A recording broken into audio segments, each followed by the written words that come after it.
There we go. How's it going, fellas? What's good, Yo, Rose? yo. Welcome in. Yo, Welcome in, yo. Rose. Give me a second. We finally made it, guys. Finally made it. We back. We back. We've been off for 2 weeks. So because of the break, because of Thanksgiving. So we just came back, So it's good to be back. It's good to be back, guys. Good to be back. All right, let's just go straight into the intro and then we could just get right to the show. Okay. I'm still not all that great with this yet, just guys. Bro, look at Tony. Look at Tony. Tony. Frame Welcome one. Frame one. Bro. All right, now let's get into it, guys. Welcome to Gamer Actual, the weekly deep dive in the biggest news in gaming. We're available on all major podcast platforms like Apple Podcasts and Spotify, with a visual version of this podcast being available on YouTube at Gamer Actual. This podcast is proudly a part of the KXI Network. To learn more about the KXI Network and all our offerings, check out the show notes. Now, if you're enjoying the show, be sure to subscribe and leave a review on your favorite podcast platform of choice. It really helps us out. Now, tonight's episode, we're going to be talking about, of course, Marvel Rivals. We're going to be talking about the Game Awards. We're going to make some predictions. And the unfortunate fate of XDefiant. All that and a lot more in this week's episode. Now, let's get into it, actual gamers. I'm your host, Cash. And with me tonight, I got the homie Heartless and two very special guests. We got friend of the show, Trezinator. How's it going? And for the first time on Gamer Actual, ThiccFlair. Welcome.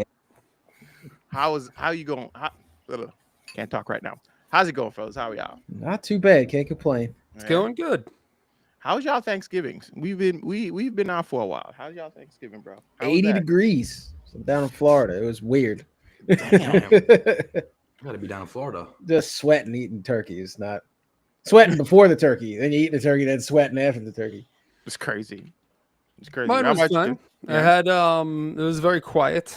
Yeah, the usual Thanksgiving food, turkey, stuffing, mashed potatoes, a little bit of scotch. And I'm pretty sure Trez hit the gym right after that. It was like, you can't have a little that. bit, yes. Yeah. Not right after, maybe like a couple days after. Yeah. Yeah, I was pretty full and uncomfortable for the next day and a half. They're right. But yeah, guys. So before we get into anything else, wait. What are you guys playing currently? A little bit of a spoiler for later in the episode, probably. Marvel Rivals. Jesus. Of course. Trek. Same thing? Yes. So the past couple days I've been playing nothing but Marvel Rivals. Jesus. I did just beat Choo Choo Charles. What the? Which Is that a person? No. It's a parody of Thomas the Choo Choo Train, but it's a horror parody. Yes, it's a giant. It's a very indie game where the players' mouths don't even move. Like that's how indie it is when they speak. But it's only 3-4 hours long, and it's a horror game where you go to this island and you have to kill Charles, who's basically like Thomas the Tank Engine, but he's like a spider train, and he comes and hunts you down. Yeah, and then you have to shoot him, and then he retreats into the woods, and you have to collect a bunch of scrap and upgrade your train. And it was fun. It was a good time. It was like me $10 on vibes. Steam. Really? Yeah, I don't know how much it is now. I bought it on the Steam sale, but Speaking if you wait, you can indie, probably get it real cheap. We got a few games on a Steam sale recently. Speaking of indie, the Indiana Jones game came out tonight, and I I didn't start it yet, but I have it downloaded, so I'll probably get into that this week. I hear a lot of great reviews about that game. Yeah, Thank you for coming on the show and not starting. He chose to be on the show over starting the game, just so you guys know. So thank you. Yeah, I'm just gonna throw this out there, and I think it looks terrible. I don't know. I know the reviews came in. I'm willing to eat my words there, but I was not excited about this game. I think it looks clunky, but tell me how it is. Because it looks like a 360 game, not visually, but in the mechanics, in the framework of it. From all reviews I've seen, it looked like Condemned. You ever play Condemned? Wow. Yes, I have. Yeah, it felt like that. it's just like very just like, all right, I'm gonna lumber this way, and he pulls his revolver out, and then he swings, and it feels clunky, but I'm gonna go in. I love Indiana Jones, and I love puzzles too, so I'm just in it for the puzzles. Yeah, I'm a big puzzle guy, so I might try it out. I'm gonna be honest. It's on I'll get Game it on a Pass. Steam sale in 2 years. I have Game Pass, so I could definitely try it. I'm with Trez there. I am with Trez there.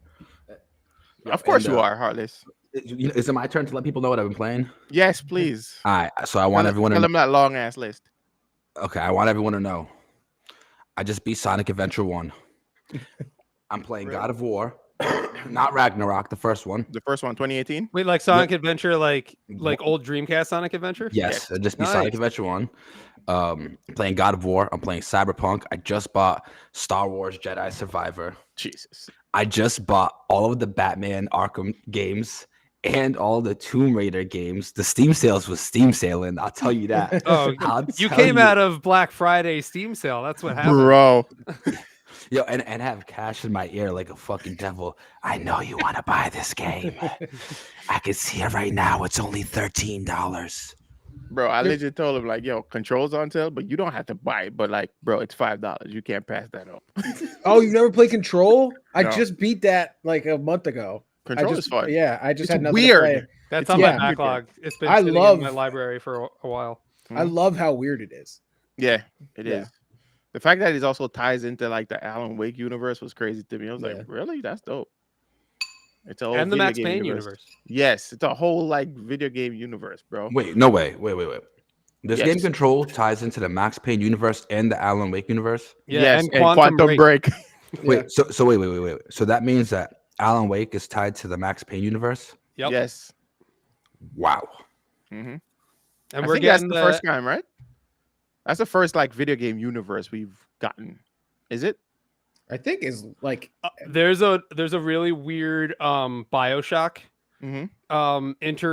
connected universe where it's like BioShock, System Shock, and then a ton of indie games. Night Watch, I could be wrong. Really? Yeah. I wound up buying them all, but I didn't play any of them. But yeah, there's like a weird connected universe for BioShock.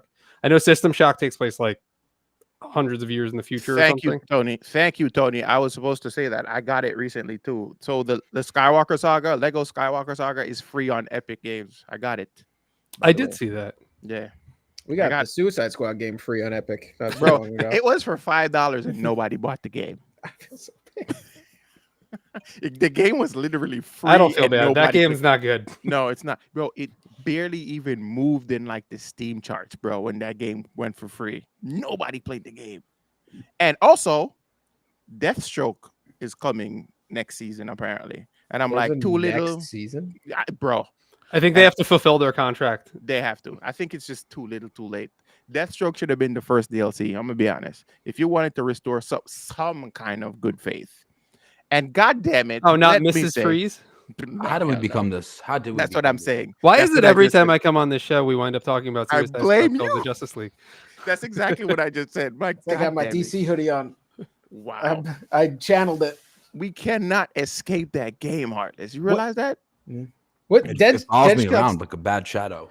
bro? Deadshot's daughter was the last one that came out, like Bro, the made my up character. God. I saw a Yes. YouTube video on that. My jaw hit the floor. I was like, "There's no way that's real." It is real. She Yeah. doesn't even have, like, she can't even really fly. She like tumbles through the air, coming out on like some wicked thought that shit. was- Just bro, like who thought that was cool? Who? I'd love to know. WB game execs. I'd love to know. I'd love to see that focus group.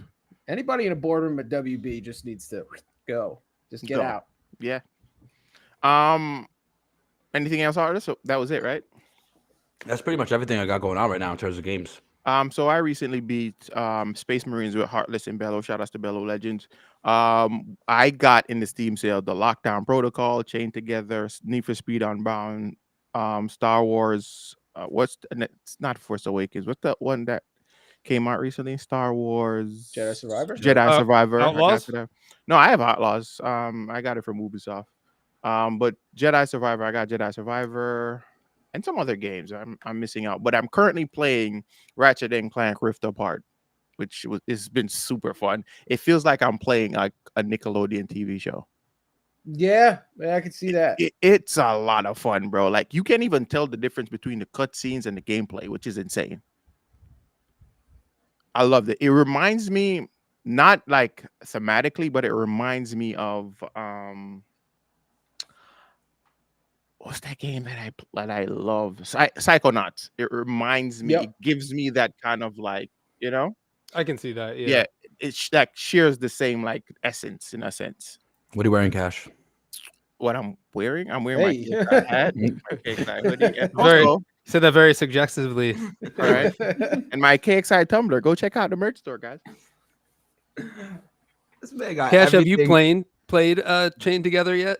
No, Heartless and I have been talking. We both about got it. though. We have Yeah, to. we have to. Yeah, ThiccFlair and I got it the day it came out. We played Yeah. it, I think. Oh, We really? played it for like 2 hours and then somebody ruined it.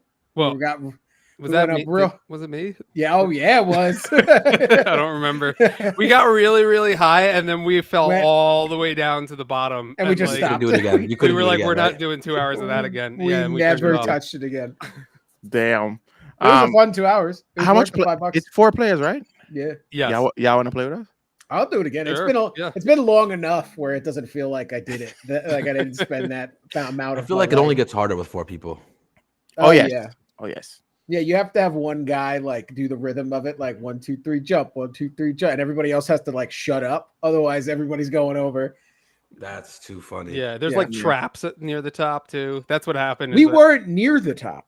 We were like comfortably a quarter of the way up. There's like traps a quarter of the way up. Yeah.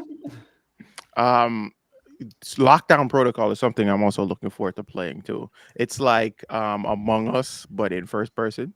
I saw that on TikTok. It's Yeah, too funny, man. Like we the have to. cartoon. It's really cartoony, right? Yes. Like, It yeah. looks so Oh, it's fun. $10 on Steam. Yeah, it was $5. I got it for $5 the other day. It's literally first person Among Yes. Us. Wow. They Bro. just call it Amongst Us and then just sent it on the Steam. They're like, screw it. Adding to my wish list. All right. Yeah, the game is a lot. It looks fun, so I'm looking forward to We playing it. definitely want to hold let's call it like a lockdown protocol event where we like promo it for 2 weeks. We tell everybody we're trying to get the biggest lobby we can. Yeah, That's what we want to do. that'd be fun. Imagine having something like that. It'd be insane. I really think it'd be insane. I'm in on that, definitely. You could put that many people in there? Yes, a lot of people. I Didn't think- we managed to get like 10 people in Among Us one time, didn't we? Yeah. Because I think the more people it is, the harder it is to figure out who the killer is. And here's the other thing: you can take out the killer, and the game still goes. So you have a So, bunch of innocent people just like suspecting themselves. Like, really freaked out. Yeah, so that's what I like about that. That's crazy. But hold up. I want to see friendships ruined over this. yeah. You're Those are evil. the best kind of games, though. Yes, it is. I don't But think yeah. anything quite tops the stealing of the star in Mario Party, but I mean, maybe this will get close. All right, let's get into the games that came out last week and this week, because we've been off for 2 weeks. It's been 2 weeks, right? We're just gonna speed run through a lot of these games. So last week or last 2 weeks, we had Bobble Burst. Wait a minute, I need to make sure it's okay. Yeah, Bobble Burst, which I don't know what this is. Forgotten but Unbroken, Once Alive. Once Alive also sounds familiar. Microsoft Flight Simulator, which Microsoft, come on. Like, how many of these games are you I gonna was make? gonna say, didn't that just come out? That's what I'm saying. Like, how many of It's these called games? Microsoft Flight Simulator 2024. So that suggests that every year they release one.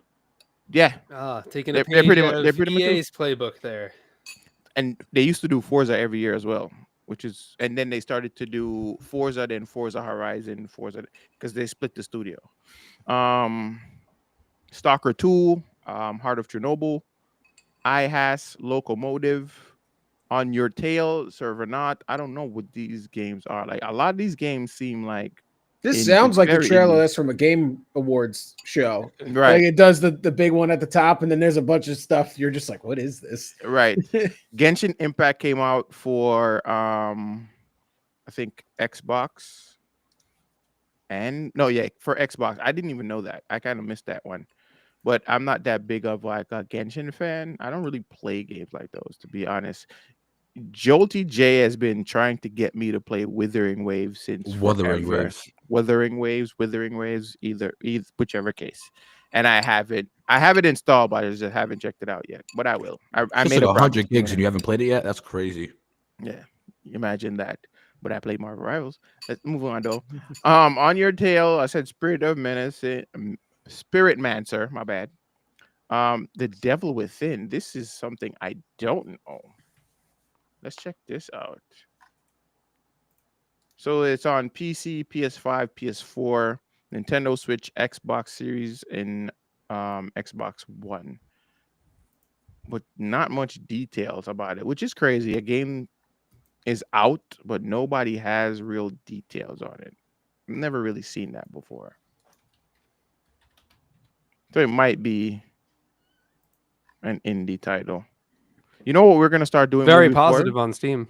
Yeah, what we need to start doing moving forward is separate indie games from like just so we can know, you know. It looks like an indie game. Yeah. Yeah. Snow Bros Wonderland. That is also something that never. A lot of these games are not on my radar, but I could tell you what was on our radar. Most of them are not on my radar. Most of them weren't. Infinity Nikki was another game that came out that a lot of people have been talking about. It's basically like Genshin Impact. I think people say it's pretty similar to that. It's a gacha game, and I think you unlock outfits for these characters. But again, the game's pretty. That's about it to me. It's pretty. That's it. But this one's on PS5, PS4, PC, iOS, and I think console. The market's saturated, I think. I think so. All right. Well, yeah, that's pretty much it for the games that got released this week. Tombstalker, that's another one, but that's also a indie game. But there's one game that came out this week, which I'm not sure if y'all are aware, but it's called Marvel Rivals. And I'm going to tell you guys right now, I'm enjoying the hell out of that game. Trez, I want to know what your thoughts are, and then we can move on to the Thick. I was fortunate enough to play the beta, Yeah. alpha. I don't remember. Back when that launched, and I really enjoyed it. I think they definitely polished it since then. I'm having a blast. ThiccFlair and I have been playing together for the past like 3 days. Yeah, and I mean, I'm a big I love the Marvel IP too. I've recently kind of soured a little bit on the MCU just because it's like trash. Yeah, it's like rinse, repeat. Not really doing anything new. Join my side about it. But you know, like I watched Deadpool and Wolverine. That was good. But it's basically just Overwatch with Marvel characters. They're not even like trying to hide it. And literally, they're not instead of first person, it's just third person. You get more out of the skins that way, though. At least. What's that? You get more out of the skins that way, at least, because it's third. That's exactly what I've been saying. Yeah, that's true. But I don't know. I'm loving it. I'm enjoying it. I'm sure eventually it'll get old, but I bought the battle pass. I'm probably going to be playing it until I get tired of it. So, yeah. So for those who don't know, Marvel Rivals is, like we said, it's basically Overwatch with Marvel characters, where you have 3 different classes. You have Vanguard, Duelist, and Strategist, and which is the equivalent of Vanguard being a tank, Duelist is DPS, and Strategist is a support character. There are a lot of duelists in this game. We have up to 33 characters. And I think we have like 30 of them are duelists, bro. Yo, we have so many duelists, bro. And like, so what I'm expecting to see a lot more characters show up pretty soon, because we know that Doom is coming, and it seems as if they teased Null in one of the trailers. We've seen that character, but I don't know. There's a few leaks out there too. Yeah. Few leaks. I saw a fake one, and I got super excited. It was Cyclops, because I'm like, yo, if there's a Cyclops, that'd be sweet. He's got to be coming though. Definitely. Definitely. I can even see him like one thing that I feel like this game does really well. It's the team up mechanic. I Yeah. think that is super cool, It's a bro. good gimmick, yeah. Yeah. So because that also allows you to like properly plan what characters you're gonna pick to complement your team. You know what I mean? So I think that's pretty cool. Um there's no role locks, which means you guys can pretty much pick a full team of DPS or a full team of tanks and just run amok. But Heartless has, his thoughts on that. We can get into that afterwards. But Thick, what are your thoughts on the game overall as it So- compares to anything else that you played? Like I'm big into Overwatch. Mhm. Like me and my buddy, Me too. other buddy Steve. I'm big into Overwatch. Mhm. Big into the Overwatch League. I was like, I was never really good at it. I was like diamond tank and DPS at like the highest, but it was just like, I got the old man reflexes, so it was good Sure. for me. This feels fresh because of the team up mechanics and stuff. I played the beta too. Mhm. A lot of the immobile tanks felt good to play, like Strange and Magneto and stuff. Mhm. When they launched the game, all of the new duelists are like super overpowered, over mobilized characters like Iron Fist. Right. So like the immobile tanks feel shitty to play, but Mhm. I just pick Captain America and have a grand old time. Like I've been playing ranked. People seem to be taking it seriously. But it's fun. I bought the battle pass too. It's like How much is it? $5. $5 because it's like it's only a month long. Yeah. Oh, okay. And then after it's technically season 0. Mhm. And then they're gonna release. I think the next tank is Mr. Fantastic. Well, I can't see how Mr. Fantastic is going to be a tank. When his mechanics got leaked, the more he gets hit, the bigger he gets. His character model physically gets bigger. I thought because at first I heard that was kind of reserved. Like Hela, the more Hela killed, she would have gotten like bigger on the battlefield, but that's not the case with Hela. So I Yeah. think they probably reworked her. Yeah, A he little looks. bit. He goes from like Reed Richards to like Mhm. he looks like Larry the Lobster when he's like fully like loaded up. Like he's big, and his ult is like he turns into a ball and he'll like Smash. bounce. And if Mhm. you He like hit, bounces around the. if you the hit map. people, you can chain it. Like Oh, sort of so like like the wrecking ball from what's his name again? From Overwatch. Wrecking ball. Dragon Ball. Mm. There you Yeah, go. but sort of Or like Hammond. whatchamacallit?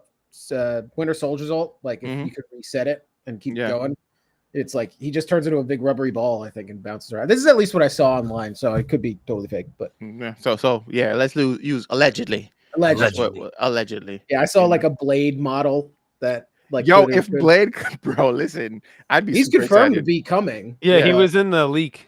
Yeah. Yeah. Ultron is coming too, but I think he might be a strategist. What about Yeah. Thanos? No, He got. I mean, no, yeah, Thanos wasn't on that maybe like list. next year. I feel like Yeah. you gotta have him. he's Mhm. got to be like a big. Yeah. He's a big deal now. He's like If you Thanos is ask me, mainstream now, bro. So he's gonna Infinity be there. War is the last good Marvel movie, if you ask me. Everyone would agree with you. No, I mean, Endgame. Deadpool was Endgame. Deadpool, bro. Listen, I feel like Marvel. I don't even consider that to be MCU, in my opinion. Which one? Deadpool? Like when I think MCU, I think of like Avengers, like I mean, Scarlett Johansson, yeah. Tony Stark, those people.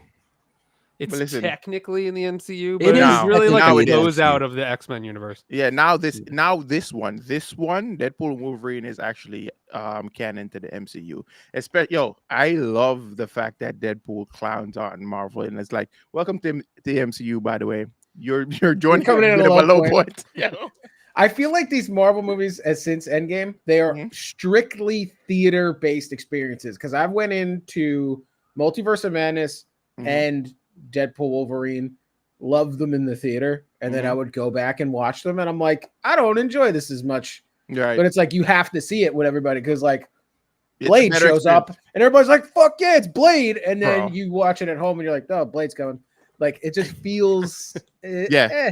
I don't know. It's Yeah. like- No Way Home was the spectacle. biggest one for me. Yeah. Like, No I didn't Way even Home was enjoy- also pretty good. I didn't even enjoy that one in the theaters. I was sitting around watching everybody freak out, and I was like, "What am I missing?" Something? I felt like I was the problem. I was like, "Oh, I wish I liked it as much as You're the not other odd I've one been out. sour on Marvel Yeah. for a very long time, though. Yeah, but I've let my sourness has lessened. That's lot. it has. I used to be a straight hater. Now I'll watch it.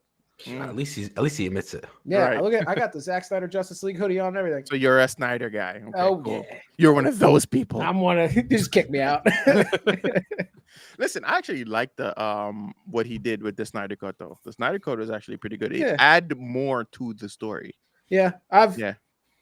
I've just accepted I'm like in that stage of, the acceptance Grief. stage of loss, and it is what it is. I got my 3 movies and I'm good.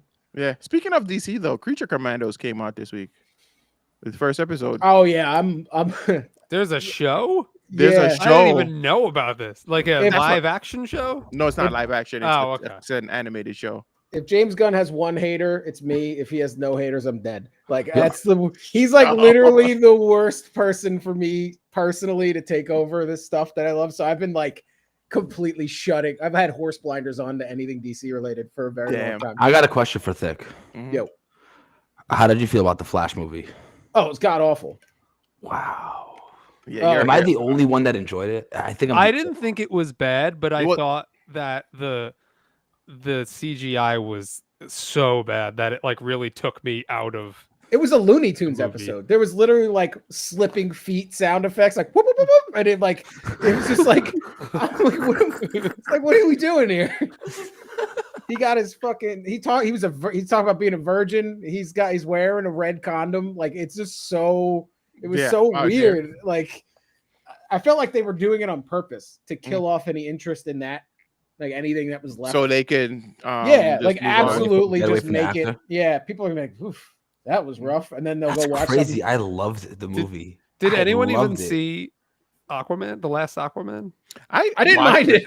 No, I didn't didn't mind Oh, mind I it didn't. either. I haven't even given it a chance. Bro, I watched it and I actually thought it was pretty cool. Maybe Yeah, I gotta watch it. I don't was know. like, this is not. It's not nearly as terrible. awful as I thought it was gonna be.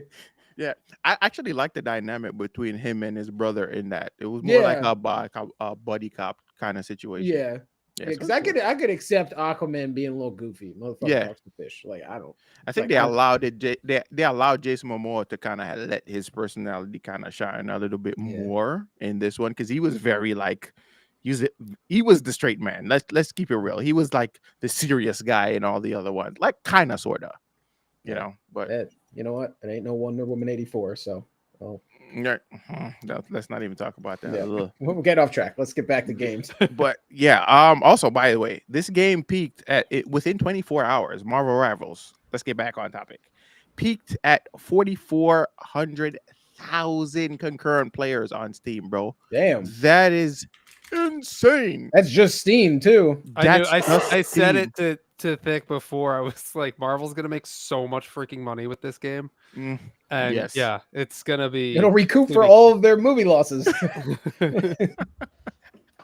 but yeah, bro. It'll recoup for Crystal Dynamics Marvel Avengers. Ooh, yes, oof. yes. But they have their own launcher too. So it's Steam plus their, proprietary launcher plus Xbox plus PlayStation. Yeah. So it's like they hit 10 million players. Just like I just saw a tweet like today. 10 million players. Total. Yeah. I've logged in since it launched. That's insane. Jeez. Honestly, I'm not impressed. That's It's Marvel, bro. It's Marvel. It's like, true. It should pull out of the Fortnite kids because it's just got like, They had They're a crossover with Fortnite too. yeah, like they're just such instantly a had powerful cross- IP. Like if they're not doing numbers like this, then I'd be worried. Yeah. Yeah. But then again, Suicide Squad came out and shit was ass cheeks and a half. I The mean, problem now is every game company is going to be like, we need a Marvel Rivals, and we're. I will play the shit out of a It- DC Marvel Wait, Rivals. wait, You wait, kidding me? In comes DC. In comes DC. Are you kidding me? I It feel just like- made Marvel Rivals with DC. Listen, I feel shit. like DC is just a little too late when it comes to all of this shit. Everything. You know, Everything. WB's back there, like, wait a minute. This will be It's great like- to do in 8 years. No, they're waiting for proof of concept. They're waiting for proof of concept every single time. Like Yeah. when they announced Marvel Snap, and Marvel Snap came out like a few months afterward. We had DC. I can't even remember the card game, but DC had a card game. I've And that never went- even heard of this. Didn't go anywhere. I feel so bad for those people working in like DC studios. They're like, all right, we're making a card game. And then Marvel Rivals comes out. And some executive kicks in the door and they're like, throw the card game out. We're making this now. And they're like, I don't want to do this anymore. Yo, Gonna I call wouldn't it- be surprised. DC enemies. Yep. Yeah, exactly. I can see it now. They're following They're followers, Marvel yeah. too much, bro. Yeah. Because that's what killed their initial the DCAU, bro, or the DCU. Sorry. Yeah, and even Suicide. I don't want to bring it up again, but Suicide Squad Kill the Justice League is pretty close to like Marvel's Avengers, Crystal Yes, Dynamics. and Like, you did not learn anything Yeah. from that game, bro. Crystal, the Marvel Avengers came out and they saw how bad it did, and they were like, "Fuck!" They're looking over at Suicide Squad, and it looks exactly the same, and they're like, "Can we do anything about this?" WB just copying Marvel's homework. Yeah. Facts. That's exactly what they're doing. They're like, "We got Deadshot's daughter," and they're like, "Oh fuck, gotta get fired." Can I know you, we'll Mrs. fix Freeze? this. Wait. Oh, he just stole my joke. What? I was gonna say, I know we'll fix this. We'll make Mr. Freeze a girl. Yeah. No. That's not what's gonna fix this. I'm gonna kill Batman, Yeah, what terrible timing! bro. And right, bro. Exactly. Like, holy Exactly. now everybody thinks they did it. Like, You killed Batman. yeah, right. You killed the guy. Yeah, it's man, I don't know, bro. But yeah, overall, I'm enjoying the game for what it is so far. It's been sitting with a lot of like mixed reviews though. Let's go to Metacritic because when the last time I checked, I think Game Rant gave it a 2.5, and it just called it like What? a blatant clone of Overwatch. That was the tagline. I mean, yeah, but I just don't think these people are ready for the deep end of very toxic team-based shooters. Wait. You didn't even ask me my opinion on Marvel Rivals, Gosh. I didn't. No, you My forget about apologies. me. You don't care what I have to say. It's the face, bro. Your face is not there. That's crazy, bro. All right. What are your thoughts, Heartless? The game is fun. Mm-hmm. It is pretty much just like Overwatch. Mm-hmm. They're not trying to hide it. But oh yeah, with the addition of the team up system, Mm-hmm. adds another element of strategizing Yeah. that Overwatch does not have.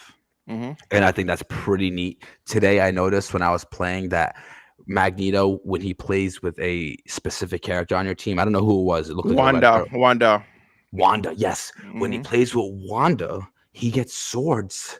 Yes. They give this pretty motherfucker awesome. swords. It's like 3 hit killed. Yes. death, too. Not Because even. Wanda's his daughter. Super powerful. Wanda Yeah. is Magneto's daughter. Yes. Yeah.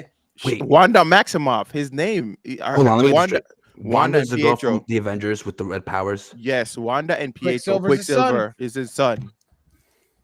Man, get me off the podcast. I don't know enough. This is Wait, This is you never saw X-Men Days of Future Past where they heavily hint that Yeah, that Quicksilver is his Yeah, son? but they hint it. They don't.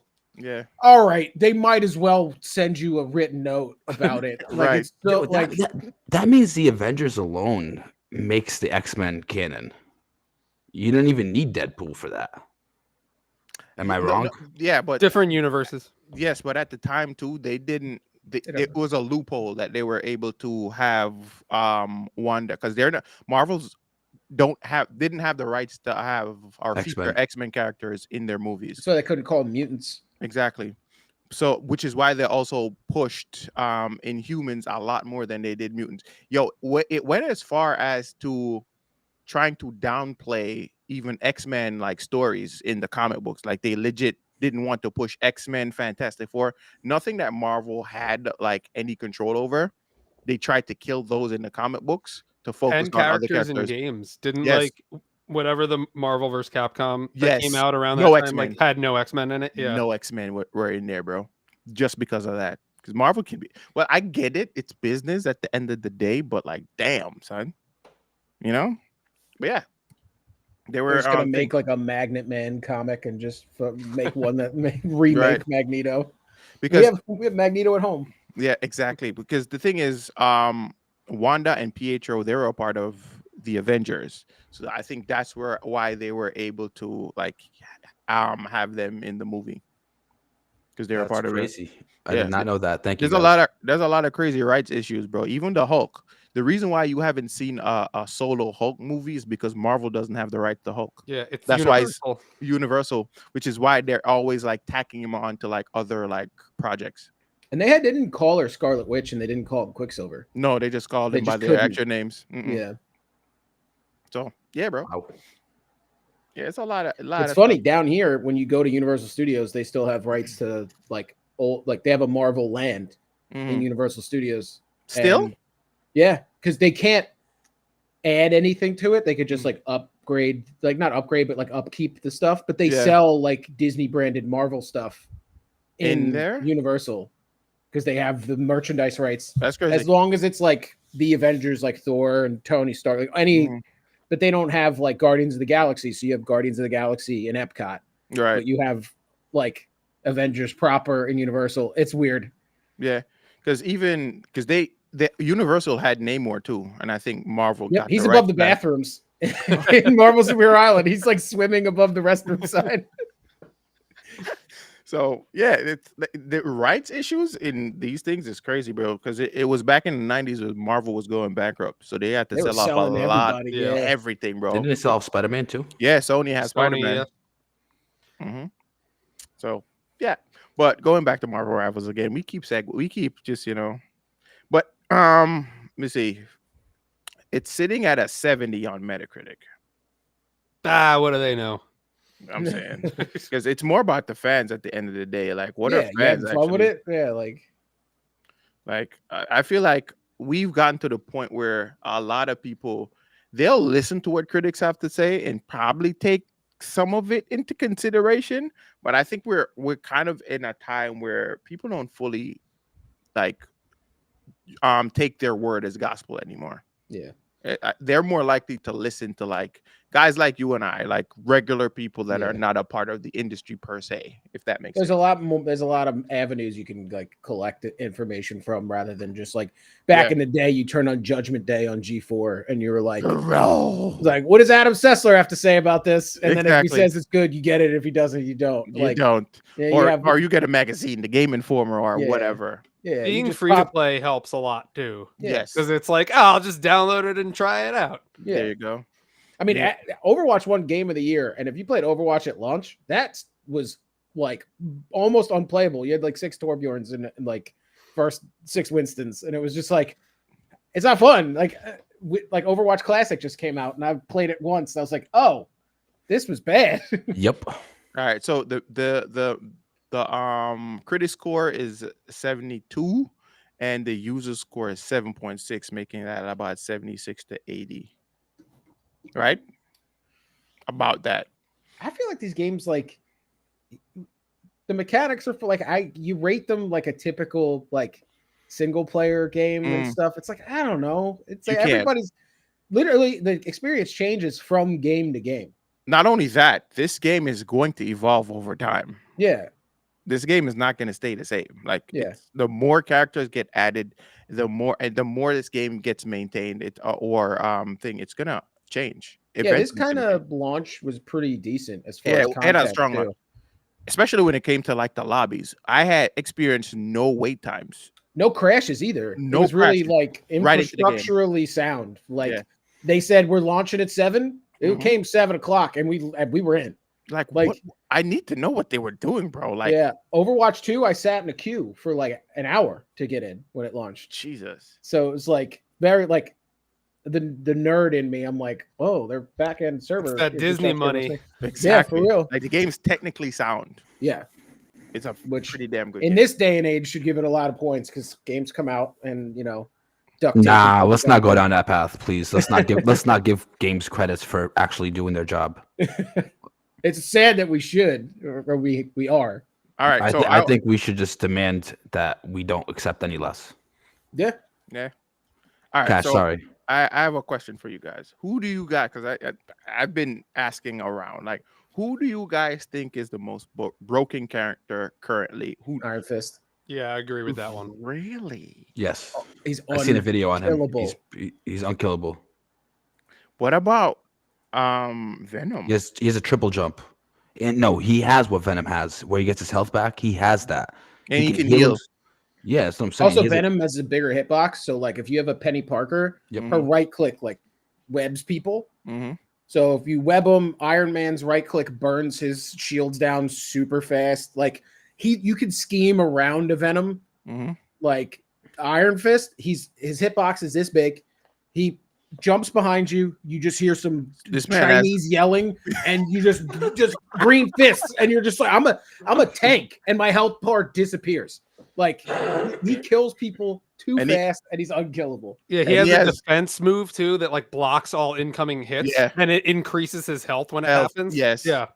Is that no? He does not. He has more than a triple jump. I think a triple jump, a wall run, and then he has a meditate. It's not a triple jump. It's more than that. I think it's like 4. He has a triple jump and then a kick. Oh, like his kick like jolts him forward. Jesus, he's broken. Yeah, he's super. I think him and Jeff are gonna get nerfed. I think the first. Jeff's healing is too powerful from far away. Like you snipe with that healing. And I heard Hawkeye's also. I've heard Hawkeye's also pretty busted. He has a high skill ceiling. If your aim is good, he's good. But that's how an archer should be. Yeah. Like I've never run into a Hawkeye where I was like, Hawkeye. Like, Hawkeye and Widow are pretty easy to deal with. But Jeff's ult too. You just eat people and jump off the map like Kirby style in Super Smash. Like I've seen like every game, Jeff will get a triple quad kill or something like and take people off the map. Especially when he kidnaps you, because that's what you can't stop him once he goes underground. You can hit him. You can hit the fin. You can kill him in his ult. He's harder to kill, but you can't kill him from inside. So if he gobbles you up, you're just there. You take your hands off the controller. That needs to be fixed. Jesus, take the wheel. You're in Jeff's hands now.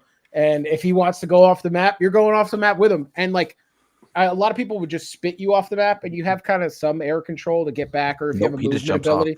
If he jumps off, you hit the threshold of the death threshold, and everybody dies. Like you have no chance. I seen him get a 6K. Yeah. I think also I was just complaining about this in the game we were playing before the show started. You can't like if you see him circling you can't jump out of it. Like if you jump and Jeff hits the button to swallow you, regardless of if you're in the air or on the ground, he still gets you. I feel like you should be able to like jump to have him miss you, like time it correctly, right? To miss, like have some kind of skill, have a skill check. Like if he goes to eat you, you can do something, right? I like that. You know what? I don't know if I'm imagining this, but I'm pretty sure when I heard him once be like dun dun dun dun dun dun. Yep. I'm pretty sure I heard Jeff did that. Oh yeah. He does his own little Jaws theme and everything. He's adorable, but he sucks to play against. Yeah, but it's funny, bro. What about Squirrel Girl? I like playing as Squirrel Girl. She's just Junkrat. Yeah. Her ult's kind of weak. It's really easy to dodge. Squirrel Party. Yeah, it's like a Squirrel Stampede or whatever. Yeah, and all the ults that are like super impactful have like the red exclamation mark above them. Yeah. So you can like react to it. Like I deflected an Iron Man ult as Captain America the other day. Yeah. Shout out to Pinksy. He brought that up last night. He was like, when you deflect it, it hits Iron Man back as Captain America. He's like, don't let me do this, Tony. It's funny. Yo, the voice lines are so cool. Yeah, it's sick. But overall, I'm enjoying the game. I'm having a blast with it. I have a lot of hope for the game. I think the game is gonna evolve. It's gonna get better, especially the more they add characters. I just hope. I think we're spoiled with choice right now. Overwatch launched with how many characters? Not this many, I'll tell you that. They only have like 20. I think they might be closing in on 30. No, there are 41. Overwatch has 41 characters. Overwatch, really? Yeah. God, I guess I haven't been. I'll tell you, man. In the last year, I've been seeing these characters pop up out of nowhere. Yeah. Overwatch has 41 characters, I'm sure. Yep. Damn. Wow. Okay. So yeah, I think they launched within the 20s. Yeah. They'll both survive. I think Marvel Rivals is strong enough to have its own fan base. 21 at launch. I think a lot of people are pitting it against Overwatch. What do you guys think about that? Do you think it's reasonable, or is it just people are just looking for something? I think it's a Venn diagram, and the overlap is, it's not nothing. Right. I think some people will go from Overwatch, like me. I would play Overwatch, and now I'm playing Marvel Rivals, but I'll probably go back to Overwatch, and then once Overwatch gets old again, I'll go back to Marvel Rivals, and it's like But like competition breeds innovation. Yeah. And Overwatch has been kind of like resting on its laurels for a while now. Yeah. So and now that like they're like, all right, you woke up the giant, and like Blizzard will come and do its Blizzard thing, and it needs to get kicked in the rear. Exactly. I think Marvel Rivals is a good way to do it. Which is why I think the Overwatch went back to 6v6. I've been they're not staying at 6v6. Is it temporary? They're doing experimental, but there's been big hints that they're going to go straight. They're going to go back to it as a competitive mode. Wow. Well, are they? See, so I'm pretty sure Marvel Rivals is going to. No, Overwatch is going to go back to 6v6. They have to retool the heroes though. That's why it's taken a while because they tuned everybody for 5v5, and now they have to put another tank on the field, and it's like, yeah. What does that do? Like the maps were structured for 5v5, and now there's 12 people instead of 10, and it's like they can't just like Control T and like make the map a little bigger. Like they have to. It's a lot of retooling, but I think they'll eventually get there. That's crazy. I wonder how long. I'll still play both. I think I'll play both. I think I'll put. Hazard comes out this week, so I'll jump in, check out the new tank. Hazard? I don't know. That. I haven't played Overwatch in so long. Yeah, he's got like this hunker mode where like you block all damage in front and like shoot, like they look like Halo needlers out of your back, and he's got like a needle shotgun and a jump slash with like a needle. He's like a cyberpunk character. He has like mantis blades. Yeah, and he's got like an AoE root as a ultimate. He like shoots a bunch of needles in the air, and it like rain down and root you in place. He's fun to play. He's like a hybrid brawl dive character. That's cool. Yeah. They do like that weekend thing now with the characters where they're like, oh, it's a trial weekend, and they'll like 2 weeks before they officially launch, you can play them like for a weekend.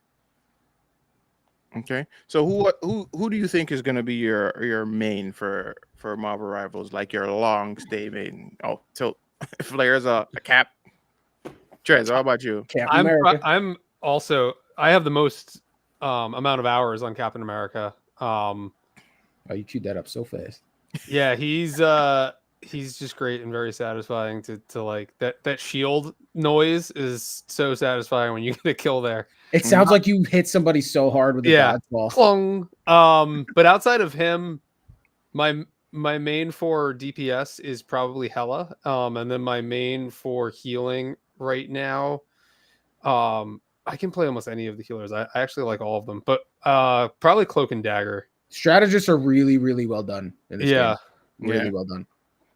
DPS is Moon Knight for me, and strategist is Loki or Jeff. Loki's really fun. Loki's the one strategist that I'm not good with. I don't know. I play him like a healing Torbjorn, and it clicked. Like I was really bad with him, and I was like, oh, he's just healing Torbjorn, and then I got it. Oh. Carlos, how about you? I mean, like I said earlier, I wanted to play Spider-Man, but it seems like everyone picks DPS. And my take on this is, if they don't implement a role queue, the only way to play this game is to have a batch of characters you can play. I don't think you can main one character in this game in this current iteration. You have to have a really good hero pool, or just have 5 people or 6 people to play. Exactly, or just have a 6-man team. Yes. Yeah. Because for me currently, Wolverine is my favorite character. I love the whole comboing into every one of his moves. I love the fact that he could do that. I was trying before this show to get good with him, and I was just not. I was so bad, but yeah, I gotta like test him out more because I'd like to try and get good with Wolverine. He's very powerful if he has like a strong support. Like, so for instance, if you have like a Magneto that can shield Wolverine, he's a monster, especially if he's already in Berserker Rage. Oh my God, he's a killer. He's just unstoppable at that point. Plus, he has his own like shield ability, so you can use that as well. And the good thing about that is, if your life goes down and you activate the shield ability, whatever gets replenished, he gets it back. Okay. So he's pretty good in that regard. For support, for strategists, Rocket, I really like Rocket. Rocket is pretty damn good. I also like Rocket. He's like a DPS support. Yeah, and if you have Groot, it makes him so much better too. Oh, when are we getting Drax? Imagine having a full team of the Guardians of the Galaxy. Oh, it's gonna happen. It's gonna happen. No question. We're only missing two. They're just waiting for Dave Bautista to free up to do the voice. Well, yeah. I like Rocket. Rocket also has synergy with Punisher, and I also like Punisher as well. Oh, their team up is broken, bro. The infinite ammo, and what about your Soldier tank too? Yeah. My tank. Currently, I'm leaning more to Doctor Strange as a tank. I like Doctor. I like Doctor Strange too. Yeah. So I don't know. I'm still exploring that. Someone is telling me to try out Hulk. I haven't tried out Hulk yet, but I think Hulk's my least favorite. That's a meme. Comment. Right, Hulk's the worst character in the game. Really? Oh, I think Storm's actually the worst character in the game. Really? I heard Black Panther. I heard Panther. I haven't played Black Panther yet since the beta, so I can't. I played him in the training range, and when you get into like a good flow state of his moves, they make sense. But there's it's a very slow climb. It's not a slow climb. It's a very linear what you have to do. There's not a lot of like skill expression. Creativity. It's like spear, kick, claw, get out. Like you can't do anything. You have to do it that way, otherwise you're dead. And I think they also tried to ensure that he was different from Wolverine, because it would be very easy to make him very similar to Wolverine, and they didn't do that. So, which I'm surprised they don't give him some kind of like kinetic energy vibranium buildup. Exactly. I thought the same thing. I thought as much too. Like I don't understand why they didn't. Like I'd just completely like it's a shameful copy as it is. Just make him Doomfist from Overwatch. Make him a tank. Like where you dive in, you gather up kinetic energy, you use it for shielding, and if like we could use more tanks. If you want to, you use it as a shield. Yeah, I think and if you want to, you could use it as damage, right? You That's what I was. You build it up, and then you make your decision on how you want to use it. Like, all right, all right, I'm in trouble. Boom, like Wakandan shield or whatever. And then it's like, all right, I have support. I have a Luna snowflake on me. Let me like blow it out with some kind of like mega claw move or something. Right. But like, I think not a bad idea. That actually isn't, because I really do personally think he needs a shield. Because he's a melee character, he needs some kind of shield, something to go in. He gets health back when people are marked. So like his spear marks people. Yeah. And then if you use your kick, every person, all the damage you do gets like, or a portion of it gets transferred to shields, I think. But it's like, it's just very like, you have to engage with the spear. You can't do anything else. Like it's just very like, A to B to C kind of play, when everybody else feels like, pick what you want to do. Like at least most of them. I also like Star-Lord, by the way. I like when we have like an Adam Warlock and Star-Lord on the team, because you get that free resurrection. That is sick. Oh, with Adam Warlock reses himself, and then you can res his team. So that's a strong like mechanic in the game. So I was saying when the game gets, I was saying before, like as the game evolves, I would love to see some type of bonus for picking 6 characters that are like all part of one team. Yes. Just like a small, like, plus like 3% or something like that. Like a buff. Like a Like you pick morale buff. Avengers, or you pick 6 X-Men or like something like that. I just think that'd be pretty cool. I had the same idea for Marvel Snap. Like if you made a deck and it's just like all Avengers or all X-Men, you get some kind of like buff. Yeah, I think that would be cool as hell. So I'm glad somebody else brought that up for Marvel Rivals too. Let it, like, if you pick all X-Men, let the intro song be the 97 X-Men theme. Like you come out of Spawn to the 97 X-Men theme. Which, by the way, is a Whitney Houston song, Under the Hood. What? That song, the melody and the chord progression is just stolen from a Whitney Houston song and repurposed. No, actually, is it really? No, it's an old time police show. Actually, is that That old time police show supersedes the Whitney Houston song "Heartless." Okay, so listen, listen. Listen, I'm gonna tell you something. Whatever Cash is saying, whether it's true or not, when the writers of the X-Men show went to make that song, they went to Whitney Houston for inspiration. No, because guess what happened? They got sued by that same TV show that I'm talking about. Yeah, but that doesn't matter though. They might not even have known. The TV show won. No, that's not the point. That's not the point. The point is, listen. So if the TV show made the song, and then Whitney Houston made a song that revolved around the same chord progression and melody, and then these people heard the Whitney Houston song and made it around them, guess what? That TV show still gets to sue them, even though they weren't inspired by the TV show, because they stole something that stole from the TV show. Which, by the way, why didn't Whitney Houston get sued?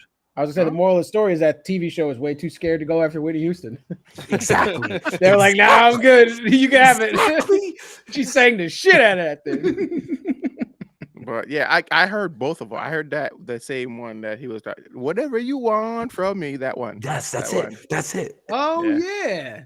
Yeah. Oh, look at that. So, do you guys have like a wish, like a character that's not in Marvel Rivals that you wish was? Before Wolverine was announced, I actually wish Wolverine was in the game. And then the day before the game came out, they showed him off, and I was like, yes! Yeah, you can't not have Wolverine. You cannot have Wolverine, but Deadpool. I'd love to see Deadpool. Yeah, I want Professor X as a strategist. That'd be awesome, actually. Just in the big yellow, giant yellow chair. Yeah, I think he'd be a Zen. He'd be a Zen kind of character. But like give him like some floaty abilities, like where he's and just like you can see enemies, you can stun enemies. I think that's more his forte. I think that would be definitely up his alley, like stunning characters, like freezing them and stuff. Howard the Duck. Oh, I could see it. He would be a perfect Marvel rival. I would say that's not going to happen, but Jeff the Land Shark's in the game, so Howard the Duck is for sure. Give me more of these obscure. Cosmo's probably going to be in it, right? Cosmo the dog for sure. Cosmo the dog, yeah. But I think Cosmo is pretty similar to Professor X if you think about it, because his powers are telepathy. So the group bonus, all animals. Yeah, there you go. The animal group. Yeah, the animal group. Yeah. Wait, you guys brought up something though. What? With Deadpool, imagine if his kit could break the fourth wall and he can go interact with the HUD in some way. That'd be crazy. Like he takes the ultimate meter, rips it off, and throws it. He actually did that in Marvel vs. Capcom, by the way. That was his level 3 ability. Hold on. Imagine if he locks onto you and then clicks like his ult, and then all of a sudden, from your point of view, you see him jump onto your ult meter and just snatch it. Oh, like as in steal like alt? Steal your ult meter. Yeah. That'd be insane. That'd be insane. No ult for you. Or you know what? He goes in and he like turns your monitor off. Like you pick a character, right? You go like, oh, I'm gonna fight like you target the Luna Snow, you ult the Luna Snow, or in an area, and he like, and your thing goes no signal. Like your screen goes black. It's like a AOE blind, bro. But it just is like no signal. You know who that is? What's her name? Now I'm going back to Overwatch again. Sombra. The hack. Yeah. Like it's like a Sombra hack, but you're like it looks like your monitor goes off. Right. That'd be cool. Like Eternal Darkness or whatever from GameCube. Yeah. Where, like it played like mind tricks with you. Like it looks like your save data went away or whatever. Just like have it look like your computer or your TV shuts off. Bro, you know what game messed me up like that? Batman Arkham Asylum, bro. I thought my game was broken. Oh yeah. During what part? I don't remember this part. Where with the Scarecrow part, when Batman, I think you were catching up to Joker, and then the game started to glitch out. Okay, yes. Bro, you know how many times I reset my game at that point? I'm like, yo, what the fuck is going on? And I was like, you know what? I'm gonna let it rock. And I just watched it, and then the game booted back up, and this time it booted back. I'm like, so did I just lose my save file? And then you saw that freaking Joker is driving the Batmobile and Batman is in the passenger seat. I'm like, what in the hell is this, bro? Yeah. And those same geniuses gave us Suicide Squad, Kill the Justice League. We're back to it, bro. Guys. It's not the same, though. They're not the same guys. I'm pretty sure the Rocksteady that created that game and the Rocksteady that created Suicide Squad, Kill the Justice League are two different Rocksteadies. Yeah, not the same guys. Like Safton Hill and Clones. and Jamie Warner. They left straight. Bro, they left the mid production. Yeah. That in itself tells you they had no faith in the shit. It was all just WB pushing them to do. Because I think they didn't want to do a live service game. I really feel like they didn't want to do a live service game. You could see where the story portions of it are, and then the live service. Yeah, that's not their forte. It's not their wheelhouse. No. So shouldn't be anybody's wheelhouse. No. I don't want to pump money into doing you know how much support you have to put it into a live service game. That's why Naughty Dog canceled the Last of Us multiplayer game. Because is that why? Makes sense. Yes, because they said they would have to dedicate they have a small team, and they're saying they would have to dedicate a lot of that team to the upkeep and just the maintenance of that game. So they had a proposition. They were like, do you want us to make a live service game, or do you want us to continue doing what we're doing, which is very profitable? And they were like, yeah, cancel the game. Their multiplayer was fun. That's a shame. Yeah. But I think they were leaning more to like live service, which I'm so annoyed by. Like the fact that the industry just loves following these trends, and even though we know that if your game's not phenomenal, it's not going anywhere, but they still try to essentially just do the same thing that everybody else is doing. You know what I mean? Yeah. Which is also a very interesting segue. This is not how this was supposed to go. We can save the actual topic for last, but let's just jump into XDefiant real quick. That was a masterful segue. Yes, thank you. You know, I try, guys. I saw it. I saw the wheels turning in your head. I was like, "Oh, XDefiant's coming! I feel it." So personally, I actually enjoyed XDefiant. Right, the game to me was pretty fun. The game wasn't perfect by any stretch of the imagination. But I saw where this game could have evolved. But I thought that they were trying too hard to compete with Call of Duty, and you just don't do that. Period. You just don't do that. What are your thoughts? Why do you think that these guys just threw in the towel essentially, like 6 months after the game was launched? Who wants to take it? Scott, you want to go first? Yeah, I think they had a roadmap, and they hit their roadmap, and nothing brought life back into it. I played it a bit. Yeah. When it came out, it wasn't optimized for PC very well. There was a lot of input latency. So it was a lot of like controller first. Like Call of Duty's like that, though. Even the professional players use controllers. Yeah. So it's like it was a bunch of old COD devs. And I feel like it might just be like that ship has left them. Like they're good at developing the CODs that were very popular back in the day. And it kind of feels like something old that they like, all right, we have to tack something new onto it. So like this guy's got a flamethrower, and then this guy's they can go invisible. And it felt like they were trying to dip into too many different things. Like if you want to make a COD shooter, make a COD shooter, but like it was trying to be a hero shooter. And it has ultimates in it. Yeah. And it's like ultimates in a COD environment just feel the time to kill is already short. Mm-hmm. So you're going to put ultimates in it too. And it's like, it just felt like it was just too much to think about. Not only that, I think they kind of launched the game when COD was kind of returning to form.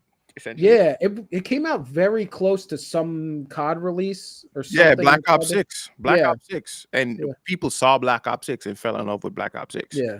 Guys, all right. So I feel like had they released when COD was shitting the bed, essentially, that's between Modern Warfare 2 and 3.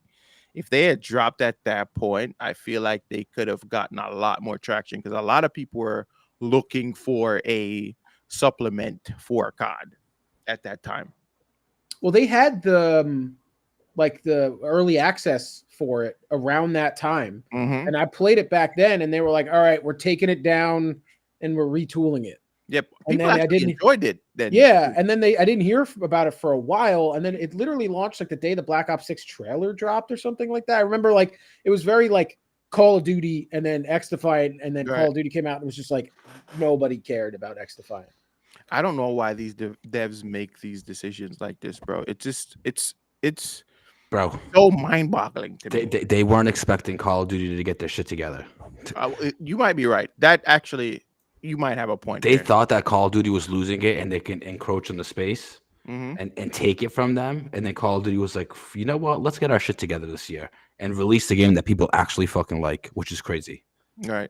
I also think they leaned too hard on the Ubisoft IP. Like people cared about it. Mm-hmm. Like Yeah, they're I like, think- oh, Call of Duty with DedSec from Watch Dogs. But It's just like, I don't think that was a bad idea though. It's just no, it's not, but I don't think it like. yeah, nobody really cared. Yeah, it felt gimmicky. Yeah, it is. It was a gimmick. I don't really like Ubisoft. Yeah. And I think that's I don't know. I didn't even play XDefiant. I'm also not a very big military based shooter person. Like I stopped playing COD years ago, and I just have absolutely no ambition to ever pick it back up again. Every now and then I'll play like CS:GO. Right. I guess was it CS2 now? If I'm feeling nostalgic, but like I don't know. I feel like Ubisoft's had a lot of misses recently. Mm-hmm. And then they just they're always like, we'll just go back to Borderlands or Assassin's Creed and everyone will love it. Or, I'm sorry, Borderlands is Gearbox. Mm-hmm. We'll just go back to Assassin's Creed and They had a really good Prince of Persia release, and then they pulled the. And then they like fired the team. Listen, I don't know. I was so disappointed when I heard that because I love that game. I don't even think you guys understand how much I love The Lost Crown, bro.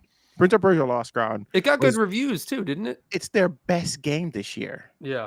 It was their best game this year. It was one of the best games of the year, let alone Yes. for them. They're like, look at these perfectly good feet we have to shoot, and then they just like why would you pull your dad? Just make more of that. Like you close the damn studio.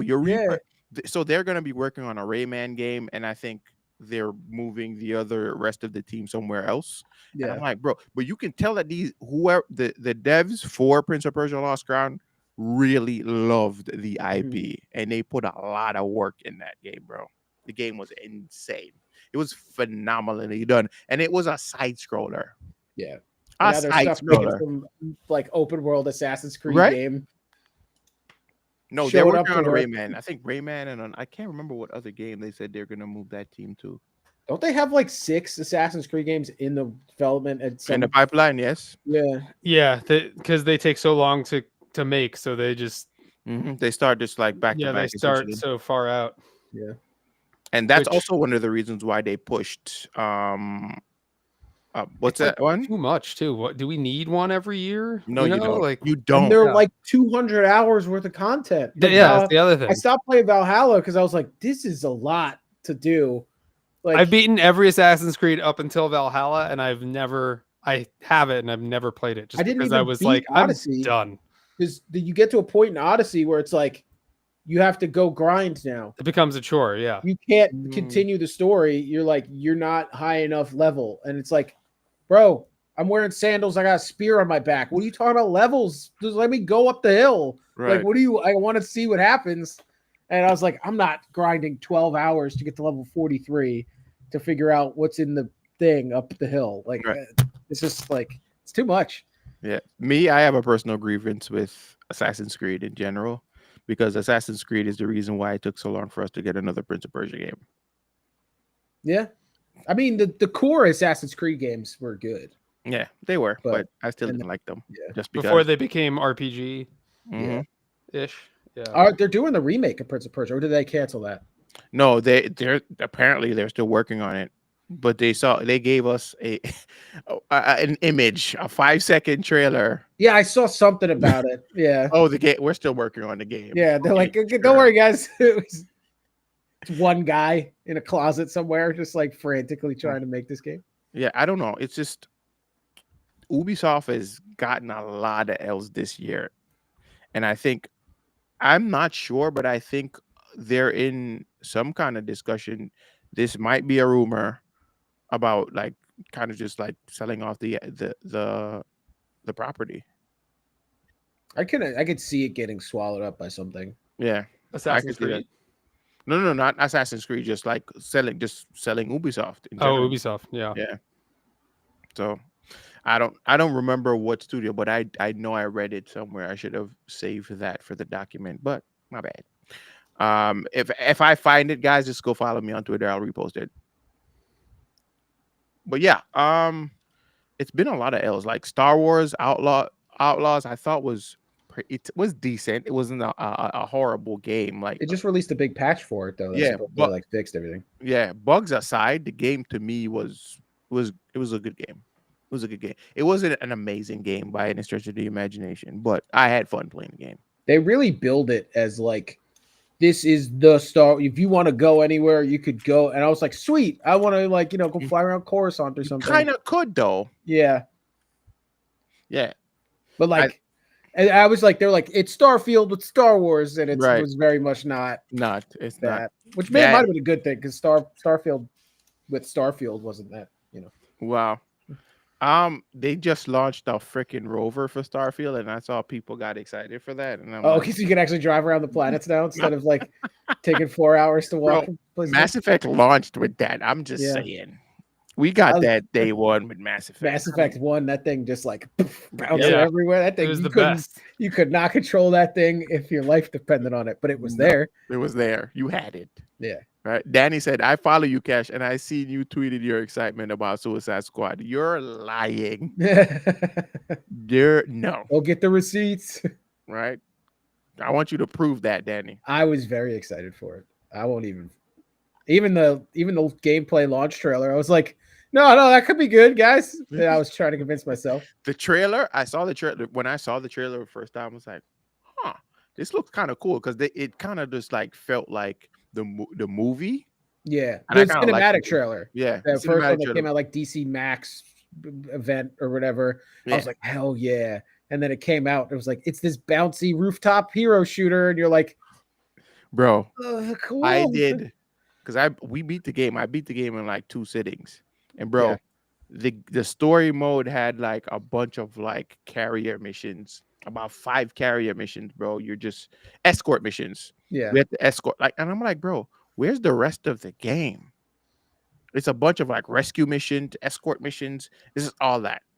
And then when you get to Brainiac is just a reskin of one of the previous bosses. I'm like, what always comes back to Suicide Squad Kill the Justice League. Yes. Why is Captain Boomerang using guns? Why is the shark using a gun? Never mind. I'm gonna stop. Like everybody's just a shooter. Yeah. Why? Yeah. Why? Like this giant shark god, shotguns. Yeah. Why? Right? He's got teeth and a cool thing. Right. Do that. Nothing. No, they don't want that. It's not a part of what's happening right now. But apparently, let's get back on topic. Yeah. Apparently, XDefiant, I think, closes in June. I think June 3rd to be specific. They do plan to release a season 3 content, but they will also be probably issuing refunds to anyone who make like any purchases. Yeah, previously. The collector's edition or like or if they had bought, I don't think that's a word. If they bought items within the last 90 days, they get refund. So yeah, the Ultimate Founders Pack is what they would be refunding. So I mean, it really sucks because especially when I read the statement, I'm trying to find it right now, is they did say one of the reasons why is because they weren't really garnering any players, like there were no new players coming to the game. But I saw that over time though. They made a statement like a few months ago that said if we don't get new players, we're gonna shut the game down. And I thought that was just like the last call for people to just like come in and just, hey guys, listen, we really need you guys to play this game right now. We're kind of like sweating over here. Has there been a year where there's been just so many like games that have just flat up just like white flagged it? Because you had Days Gone or the day before or whatever it was called. The day before, yeah. Concord. Oh my god. XDefiant. Like games that are just like, sorry. I think I need to make a video. The biggest flops of 2024. Yeah, because like Concord came and went literally in 2 weeks. Yeah, 2 weeks. Yeah, they were just like, "Oh no, this is a bad idea." Like I've never seen someone admit defeat so fast. That's Well, actually, crazy. That's the fastest I've ever seen a game. the day before shut down in 2 days or a day.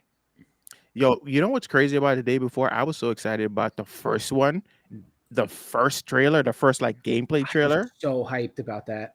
And then the game just got progressively bad. Yeah. The next trailer came out and you're like, the hell is this? Then I saw like there was like a Lamborghini trailer. It just like the car just drive and it just looks so poorly. Like I'm like, is this the day before? There's no way this is the day before. Like that. You think back, you're like, that sounds familiar. And you think to the first trailer where like they're talking to each other and they're in like the thing and bro, you know what it felt like? The Division with zombies. That's how I envisioned this. Yep. And that sold me. That's how they sold it. Yeah. Yeah. Division with zombies. I'm there. Bro. And then that's not what we got. Yeah. That's not what we got. I had my finger hovering over the purchase button. I was like, you know what? Let me watch some streamers. And I was like, never buy day one unless you're absolutely sure. Mm-hmm. Yeah. Yeah, I cannot. Also, thank you, Tony, for bringing that up. The no skill-based matchmaking, I think, also kind of hurt the game as well because casuals never really had like a great experience playing that game because the sweats just came in and just like run amok in XDefiant. Have you booted up Halo Infinite lately? It's the same way. No casual people play that game anymore. Me and my buddy tried to play it. Yeah, I played Black Ops 6 for a while, and I was getting nostalgic. So I was like, let me boot up Halo Infinite, see what they're doing. Every game is like a professional lobby. I'm getting 2-tapped from across the map, like spawn dead. It's just like bunny hops was crazy. Also in XDefiant, the bunny hops became a big issue for me. Yeah, the player base whittles down. They just the sweats are there, and it's like a lawless wasteland of just sweaty. Right. But they nerfed the bunny hop and it still was a problem. Yeah. They just couldn't stop it because a lot of the COD players just came over and just like did COD shit. Yeah. No COD developers. It was still the bricks were there. They were like, there was also no anti-cheat, by the way. Really? Interesting. I didn't know that. Yeah, I didn't know that either. Now, why? I mean, maybe if your game gets cheaters, you get a lot of people reacting to cheaters and bringing. You get like the Tim the Tapmans of the world who are like spectating a cheater in XDefiant, and then people are like, "What's XDefiant?" And then that brings traction to your game, like just this like manufactured, outrage. Yeah. Oh no, bro, but that sucked. That's conspiracy theory, though. It definitely is conspiracy theory, but we welcome it either way. Tinfoil at session. Yeah. But yeah, guys. All in all, I think 2024 has been a very crazy year when it comes to video games. And what I've come to notice as well, a lot of these games that flopped were, in fact, live service games. But for some reason, we're still getting them. Now, you know what the thing is? We keep saying as consumers that we're tired of live service games, but then if a game drops like Marvel Rivals and we flock to that shit, like, so what is it? It's because we're familiar with the characters and you have the IP and they have a formula that they know works with something like Overwatch. And it's like, you can make, I think loyalty factors in a lot. So it's like people who are loyal to the Marvel brand because, all right, take a look at Deadlock too. Right. Like that game just came out of nowhere. And technically, like Valve didn't even acknowledge it until like thousands of people were playing it. But there's a huge cult following for Valve. Right. So that's why that was a success. So you can't just, if you're a company like Ubisoft or EA or Warner Brothers, you can't just make a free-to-play game and just expect people to come into it. Now, Warner Brothers is a little bit different because, the DC has a huge following. Yeah. But I think people kind of saw through the BS in that one. But and that's not even free-to-play. But Concord was $40. Yeah, and then that's the other thing. Like Concord, I feel like if Concord launched free to play, I think I don't know if it would have survived, but it definitely would have survived longer than I think. No, I think it would still be here.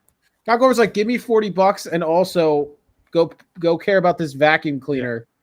Like what? And they also made a promise that if you paid attention, it didn't really make sense. They said you give us $40 now and you're gonna get years worth of content for free. How is that sustainable? That was unsustainable. That I don't think that was sustainable. I think they had a full-fledged amount of content that you would release as a normal game, and then they stretched it out over years and still charged $40. Like they still have probably a bunch of files like cinematic movie.1/final like ready to go. And it was every season we were gonna get a new like cutscene, I think. But like any game, like if you piled them all together, it probably made up a full game. Right. And then they were like, all right, give me $40 now, and then I'm gonna chop this up and I'm gonna drip feed it to you. Right. Rather than like I don't know. But you have no loyal base to do that. You have they spent all the money to make all of that shit probably for years down the line, and then nobody gave them the $40. Yep. Mm-hmm. Question: do you think Ubisoft overvalued their properties when they made XDefiant? Oh yeah. Or do you think they overvalued their company as a altogether? Like if you take in consideration the Ubisoft like client that they have, like their own launcher and stuff like that. Yeah. Their Ubisoft subscriptions. Like I'd love to see their back end, like how many people are subscribed to that Ubisoft subscription service. I don't know anyone. I'll just say that. But also like I don't know. There's all these companies that are trying to go up against like Valve for their launcher. And I think the only one that maybe holds a candle to them is Epic. Yeah. But like even that, I'm pretty sure Valve is like so far and away from everyone else. But like I think Ubisoft is leaving money on the table by not launching their games on Steam. And you even see it happening too, where like they'll release a new Assassin's Creed or a new Far Cry, and then like a year and a half they're like, oh, it's coming to Steam now, and because they want the money from Steam. Yeah. But if they just launched it there from the beginning, I feel like it would perform so much better on PC at least. I think they did that with Outlaws recently, and it didn't move the needle at all. Let me double check that. Like I feel like it's a really poor business decision. And Yeah, I get what they're trying to do, but I don't know. Still got doors open because like everything. I can't remember the last. I mean, Avatar maybe, but I don't even think that did well. It was just like no, Avatar didn't. It was well received, but it didn't go anywhere. I don't think it generated any crazy sales. That's what you need to add to XDefiant. Give me like a squad of Avatar people. Avatar wasn't this year though, right? It was next year. It was last year. It was last year. It was like late last year. Yes, I know. It was late last year. Yeah. It was December of last year. Technically this year. But they were still dropping content for it because they recently dropped like a DLC a couple of months ago, if I'm not mistaken. But I remember the people who did play it liked it, but it's just like not that many people played it. Yeah, I think that the people who are loyal to the I don't know. I guess that would be developers, or would that be publishers, right? Yeah. Publishers are like very few and far between. Like, with the exceptions of like Valve, Sony, and maybe like Rockstar. Mm-hmm. I can't really think. I guess maybe the sports heads with like EA, but like outside of that, do you know anyone that's like, I love Ubisoft games and I buy all of their games, or like, I have a. Oh, not a publisher. I guess I'm more of a developer. Developer, definitely, but publishers, I don't think. Well, CD Projekt is their own publisher, I think. Yes. CD Projekt, yes, they're their own publisher. Okay, yeah. I'll give you that one. They have to do a lot to shoo me away. I'm a CD Projekt Red. I mean, fanboy. They almost hurt their reputation with thing, but they brought it back with Cyberpunk. Yeah. But let's not forget, The Witcher 3 didn't launch great either. Yeah, that game got good over time. So really, I didn't know that. I mean, I guess it's because it's how quick so we long forget. to play it. Yeah. Not only that, how quick we forget. A lot of people didn't remember that. To be honest with you, Trez. I don't think a lot of people picked it up right off the bat either. No, I feel like didn't that it win Game of the Year though when it came out? Came out in May of 2015. Yeah, So and I it think definitely by- won Game of the Year. But on, I think by the multiple I think by the publications. game of the year time, it was fixed. Okay. Yeah. I know it took a couple of months to really like hammer it out, and then I actually didn't start getting into The Witcher till years later. Me too. I played it on so many. Oh, yep, it was The Witcher. It won Game of the Year 2015. I think the DLC won something too. Yeah. Best RPG the following year, I think. Game Awards best. The DLC won best The DLC RPG. in the Game Awards, if we're talking about segues again. Yeah, I'm saying this is just insane. Insane. Yeah, I think that's I'm actually sorry. a pretty. Shut up, Arliss. I'm sorry. Are you hating? What? Yes, I am.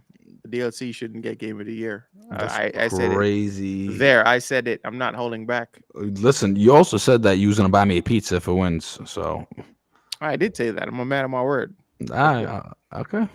Rose Gradient says metaphor, clean sweep. Is this our segue into game of the Yes, into the Game Awards? Yes, it's actually Another masterful segue. It's impressive. It's very impressive. So, guys, let's get into the Game Awards, shall we? So It's Thursday, right? Yeah, it's Thursday, which means we're gonna hear what time? world premiere a million times. I hope we see more of Gears of War. Jesus. Yeah. I keep forgetting that's coming out. Yes. I have my own bold. We should do bold predictions before the show ends. I have mine. Okay. All right. So my bold predictions, same as it ever was. I'll just say that. I won't bury the lead though. All right. So let's start with the Game of the Year announcements. We have Astrobot, Balatro, Black Myth Wukong, Elden Ring, Shadow of the Earth Tree, DLC, Final Fantasy VII Rebirth, Metaphor, Refantasio. I think that's pretty damn sad. What are your thoughts about this Game of the Year the Game of the Year nominees? Let's start with ThiccFlair. What are your thoughts? A bit underwhelming. I feel like stuff's in there just to get it in there. It's probably like a 3-man race. I don't really think Black Myth's got a shot. It just didn't have like the, public fanfare. I think Astrobot's like an underdog, little plucky Sony game. I think it's going to be between Final Fantasy and Elden Ring. And I think since it's a Jeff Keighley run thing, it's going to be Elden Ring. Yeah, unfortunately. Yeah, I think it's there because, like, look, it's underwhelming, right? But we're talking about it because there's DLC up for, Game of the Year. Bacon pineapple on my pizza. But, like, it's getting people, like, if people are like, DLC shouldn't. Yes, it should. But look, now we're talking about the Game Awards, and people are gonna. I think it also they did that on purpose to generate this kind of conversation. Exactly. Too. Yeah. Because people are gonna be talking all the way up to the Game Awards. I think y'all wrong. Also, now listen, it was the best gaming experience I had this year. Well, so not only that. Should that warrant Game of the Year? If it was my favorite game of the year. Sure, but if the barrier of entry is you have to get through another game to get there. Hold on. You guys are saying that they threw this in just to throw a wrench in the mix, but let's be real. There is no category for DLC of the year. Yeah. So there should be. That's what we're saying. That's a different argument for another day. For right now, bacon pineapple on the pizza, and not only that, but there's no category for DLC of the year. So if this year goes by, Shadow of the Earth Tree releases, and it gets nothing out of this award show, I think that says more. I think that says more than Shadow of the Earth Tree being somewhere that it's not supposed to. There is a best ongoing game. That's where that should be. How about that? I don't see that in the whole categories. You got Game of the Year, Best Game Direction, Best Narrative, Best Art Direction, Best Score and Music, Best Sound Design, Best Action Game, Best RPG Game, Best Fighting Game. It'll be I think there is Best Ongoing. I know it just isn't in their show. It's one of those ones where it's like they're interviewing somebody and it's like, oh, and these 3 awards happened off screen, and they'll give them. Oh, I see. But the thing is that these awards have sort of a formula. Like one game will take most of the awards, and then the game of the year will be something different. Yeah. So like Final Fantasy Rebirth will probably win Game of the Year, but Erd Tree will win Best Game Direction, Best RPG, Best all this other stuff, but lose out to Game of the Year. It's just how these things have gone for a while. For years, it's like, you see one game starting to really sweep everything, and then Game of the Year comes out of nowhere, and It Takes Two, and it's just like, what? Right. Like they give it to something else, but then like the runner-up gets everything else. Oh, I want to see Balatro win. Yeah, fuck it. We all save our money. Nobody gets a pizza. What was your prediction again, Trez? We'll get to that later on. Afterwards. In my predictions, I said I did say Black Myth Wukong would be up there. I said that hold on. I said Astrobot would be there, but I don't think it's going to win. I said Final Fantasy VII was going to be there. I did not say Metaphor. To be perfectly honest, you guys know how I feel about none of us ARPGs. None of us did. It wasn't released yet at that time. Okay. And some of the indie games didn't make it. I said that Animal Well might get up there, but Balatro took that place. So I don't know. I think, I'm surprised that Elden Ring, the Shadow of the Erdtree is nominated, but I think what was it, like 2 or 3 days before Game of the Year nominees went out, they made an announcement that was like, DLCs are going to count this year, and I was like, well, there it is. So I could see it taking it, but I'm trying to put myself in the minds of like the journalists and the developers that are voting in Game of the Year, and if I'm one of them, I think Final Fantasy VII probably has a better chance of winning. But I wouldn't be surprised if Elden Ring wins. So we'll see. So that's going to be my prediction is Rebirth. But isn't Rebirth just a continuation of the other? It is, but it's not a DLC. Yeah, I know. Yeah, but like you can make the argument that it's a remake. It's a sequel. Like it's like the first one was like to be continued, and it was like which is like. But I could buy that game and pop it in and never play. That's true, but then we're getting into this philosophical of what makes a game, right? Is it like the quality of the content, how much content is there, or is it like you can't play this game unless you beat one of the hardest bosses in Elden Ring? I one-shotted that boss, by the way. I cheesed it. I actually have I had a TikTok go viral on how to cheese the boss, because it was a bunch of like Elden Ring sweats, like, you're not a real man, but they were like giving me views on it. So like I cheesed him. Thank you for the views. Yeah. I was like, oh, cool. Okay, thank you. Yeah. You get naked and you have to jump over the thing and run along the wall and stuff. But yeah. Yeah, it's crazy. Hold on. First of all, Danny, I did not use summons. I used the Kamehameha Blast with a Cerulean Tears. And second of all, if you guys think that a DLC should not be Game of the Year, then what is it that makes a remake like Final Fantasy VII worthy of winning Game of the Year? I'm here to play devil's advocate. I think I'm on your side. Like, I think it should, like, in this year, it should be. And it did what it had to do. Like, this is a full-fledged game. It just, like, the GameStop you have to go into it is a blood god that you have to kill, right? Like, you can't just go and start it up. But yeah, I don't think additions should be able to be nominated for Game of the Year, mainly because. But is it Rebirth an edition technically? Is it? No, it's not. It's a sequel. Yeah, you could play the second one, but your experience is not going to be. Yeah, but the Barry eventually you can still pick up. Yeah, that's true. Yeah, no, I can. That's my main argument. Is that I can see both sides. I'm not like going to die on any hill. Like I could see the argument for yes and the argument for no, and I think that's why it landed there, because it's like, all right, let people figure it out. My other argument would be that you're just kind of building off of what the first game, what the initial release was. Like, you know, as a DLC, you don't need, like, you're just downloading more files that's still running on the original game, so it's not a different game. Well, that goes into what's an engine? Well, you're fun at parties. Yeah, and I guess that's where I'm kind of walking back that statement. But because Final Fantasy Rebirth definitely used the same engine. Does use the same engine.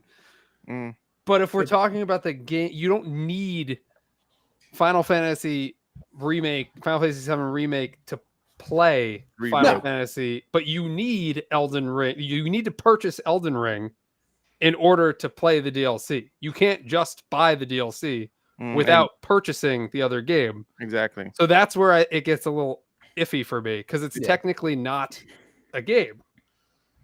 So Danny said something that I think makes a lot of sense, right? He says that's like Street Fighter 6 getting best game of the year because Bison just got added to the game. Listen. Is that 60 hours worth of M Bison? 60 hours of M Bison. Listen, you motherfucking haters. I got one thing to say. Whoa! I'm on your side. And I'm gonna keep you out of this. So if you catch any strays, my apologies. But I got one thing to say for you, motherfuckers. Okay, you might not be able to play Shadow of the Erdtree without purchasing Elden Ring, but you guys are not going to be able to watch a Game Awards without purchasing me a pizza. Mark my words. Mark my words. I don't want to hear shit from y'all when I win this. Okay. I just picture him with a microphone in front of a camera with WWF behind him, just like. We'll see, Heartless. Yeah, it's like Tress says. I don't think it's gonna win. It's gonna definitely. I wouldn't be surprised if it does win, though, but I don't think it will. I think everyone's just gonna vote. I think there's a lot of people in the games industry that feel the same kind of way, that are just going to be like, I'm not voting for a DLC to win Game of the Year. Right. But I do think it will win what Thick said. I think it will win, like, maybe best game direction or best narrative and stuff like that.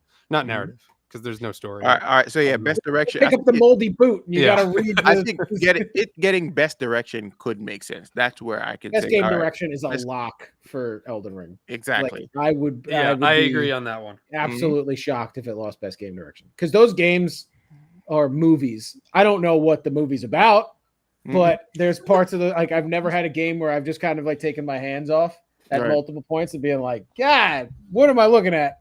But it I still play them. I don't know what the fuck I'm doing, but I'm still playing. Yeah, I use summons though, so I'm gonna get that out there. I'm not a real Souls-like gamer. I will summon my guy. I will use the blasphemous blade, and I will let him kill the boss. I'm just like, go ahead. I'm done. Right. On some Pokemon shit. I choose you. Yep. I killed the Mesmer. Boy, my hair is gray because of it, but I wound up killing him. But it was the summon who got the final hit. All right, so for best game direction, it's the same list. It's the same game as Game of the Year, which is Astrobot, Balatro, Black Myth Wukong, Elden Ring, DLC, Final Fantasy VII, Rebirth, Metaphor, Fantasio. So yeah, there's that. What actually ticked me off though? I feel like Space Marines got snubbed for game direction for sure. Real hot, real quick, and it kind of burnt out. It's fun though. It is. It's just a short game. It's just it's short, but it's fun. But I think they were more prioritizing the multiplayer aspect. Yeah, the post game kind of post game. Yeah, the end game type situation. I think that's what they were kind of going for. But those missions with the scale of like their background, like the direction of the game was very good. Yes, it was a great game. Best narrative. So we have Final Fantasy VII Rebirth, Like a Dragon, Infinite Wealth, Metaphor, Fantasio, Hellblade 2, and Silent Hill 2. I don't know about this one. It's gonna be Hellblade. Final Fantasy. You think Hellblade? It's gonna be Final narrative. Yeah, I think it's the only thing up there. Well, like you have Like a Dragon and Metaphor and stuff, but like Silent Hill, the story. Right. Final Fantasy, the story. That's what I'm saying. If Final Fantasy, it's not like we're gonna get if Final Fantasy wins the award for best narrative, who gets this award? The original Final Fantasy writers or the people who just developed the remake of the original game? Well, this doesn't make sense to me. Make it make sense. You know what? To me. I feel like Metaphor. I feel like Metaphor Fantasio has a strong claim to it. Yeah. I think it has a very strong. It has a very strong narrative. I think the Game Awards has championed Hellblade for so long. Like Mm-hmm. I feel like the past 5 Game Awards, I've seen a Hellblade 2 trailer there. Mm-hmm. And they're like, "Oh my god, look at this giant baby in a cave," or whatever. Well, that's just because Microsoft just pays for it to be there. No, I know, but like I feel like there's some kind of like, it's like favoritism. You're not gonna get like it's a bigger name than Metaphor, but like if it should beat it, I don't know. But I didn't. Then and those games are kind of just like narrative games anyway. Like I played the first one and it felt like a QuickTime event game. Yeah, that's what it felt like to me too when I was playing it. Then it was just. I like the sound design though. The sound design of the game was phenomenal. The fact that you basically need headphones to play that game. You cannot play the game without a headphone. Yeah.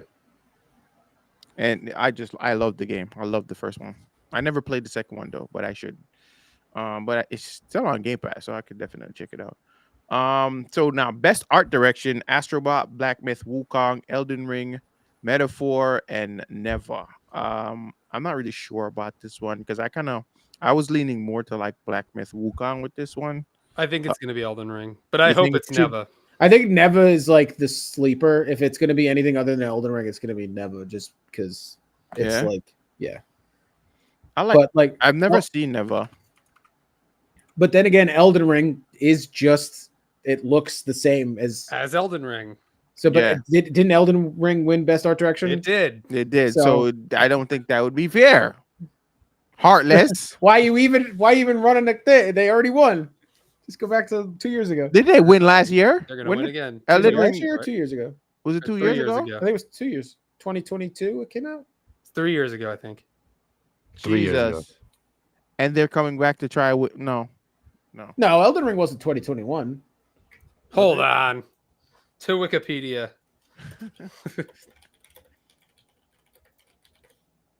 February 25th, 2022. What win last year? What won last year? Ago. Game of the year? Yeah, for 2023. Baldur's Gate. Yes. You're right. I remember now. Yeah, best art direction is kind of crazy. I don't know. Like I said, I'm leaning more Black Myth Wukong here. But I wouldn't be surprised if we see Astrobot get it. No. I would be surprised. I don't think so. I wouldn't be surprised. I think Astrobot's gonna win. Is that a pizza I smell? Huh? You said Astrobot is not gonna win nothing? I think Astrobot will win Best Family Game and it will win Best Score in Music. I think it'll win Audio Design. I don't think it'll beat. I don't think it beats. Although I would love to see Stellar Blade win Best Score in Music, just because I would love to see that game win something. Yeah. Silent Hill maybe wins Music. It's got to win something because people love that. I got my money on Final Fantasy winning Best Score. Yeah. I can see that. But I think that's the one thing Final Fantasy will win. Like there's always a game that wins one, right? The little plucky upstart one, and then Elden Ring will win everything else, and then something will win Game of the Year. Best sound design: Astrobot, Call of Duty, Black Ops 6, Final Fantasy Rebirth, Hellblade 2, and Silent Hill. I feel like Hellblade kind of has a strong claim to this one. Yeah. When you guys say sound design, though, you don't mean music, right? No. Sound design you mean is the sounds of the game. Yes, atmosphere, all of that stuff. Yeah. Okay, cool. Yeah, I think it'll be Hellblade or Silent Hill. Yeah. Yes, or Silent Hill. I think those two have a very strong claim to this one. But yeah. Best action game: Black Myth Wukong for sure. Yeah, I mean, I hate when awards shows do this thing What? where it's like, hey, this thing got nominated for the best thing, and here it is nominated for a thing that's not the best thing. Who do you think's gonna win? Like Black Myth Wukong is nominated for Game of the Year. Why in the world? It's the only one that's nominated for Game of the Year that's also nominated for Best Action Game. Why in the world would it not win Best Action Game if it got nominated? Because it's not winning Game of the Year and it wants they need to win something. It makes no sense. I feel like it should be disqualified for like from other games like Best Action Game or Best RPG. Just because it's Game of the Year. No, because it's clearly it's going to win. Right. Like Call of Duty, Helldivers, Stellar Blade, and Warhammer didn't get nominated for Best Game of the Year. So why would it beat Black Myth in Best Action Game? Right. It shouldn't beat, like those games shouldn't beat Black Myth, but Yeah. So I see what you're saying. I get it. Best RPG: Dragon's Dogma 2, Elden Ring, Shadow of the Earth Tree, Final Fantasy Rebirth, Like a Dragon, Infinite Wealth, Metaphor, ReFantazio. I think Metaphor might get this. But like, how could you make that? I like same that. argument as I I just know. Like, I if know. I know what Metaphor you're saying. wins this and doesn't win Game of the Year, then what? Shadow of the Earth Tree. Yeah, I know what you're saying. Like, But this was kind of a good precursor. Like, Final Fantasy wins this, then like, why wouldn't it win Game of the Year? It's Right. a like, oh, is Elden Ring a better game than Final Fantasy? But Final Fantasy is a better RPG than Elden Ring. But Elden Ring is an RPG, and so it's like, yeah. So it's like this game covers, if it covers this many bases and it wins Game of the Year, why is it not like winning Yeah. anything? Whatever else? wins this category, I'm Mhm. calling it right now, is going to win Game of the Year. What, best RPG? Yes. Dragon's Dogma 2. Well, unless it's Comes neither one of fighting those up are going to win. All right. Neither Dragon's Dogma or Like a Dragon are going to win. But What if they combine the the Like a other Dragon's three- Dogma 2 and they make one mega game? of the other three, I think that'll be a precursor of what wins. Because I don't think Black Myth is going to beat the other three we have here. And what else is nominated? Balatro? I would die laughing if Balatro wins Well, Game It of the Year. Takes Two That would came be and did amazing. that a couple of years ago. But I think, 2021. but I think It Takes Two came at a time where people were actually asking for like couch co-op kind of experience. Yeah, I absolutely adore that game. Yeah, the I game was is so fun. happy Like, it won. That was at the time where we didn't really have games like that, and how they kind of like made that game, it was just so welcoming of us like having just two people sitting playing video games. You can sit on your couch and play with someone else with a video game. Might just veer off topic for a quick second. Make a Banjo Kazooie game like that, Bro, that'd be dope. That'd be dope. right? What am I saying?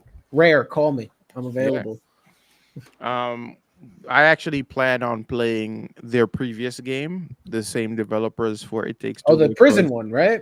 That I cannot wait to play. I've been wanting to play that bro. for a while. Yeah. Yeah, so we're actually working on that right now. We need to get the promo out and all that stuff, but yeah.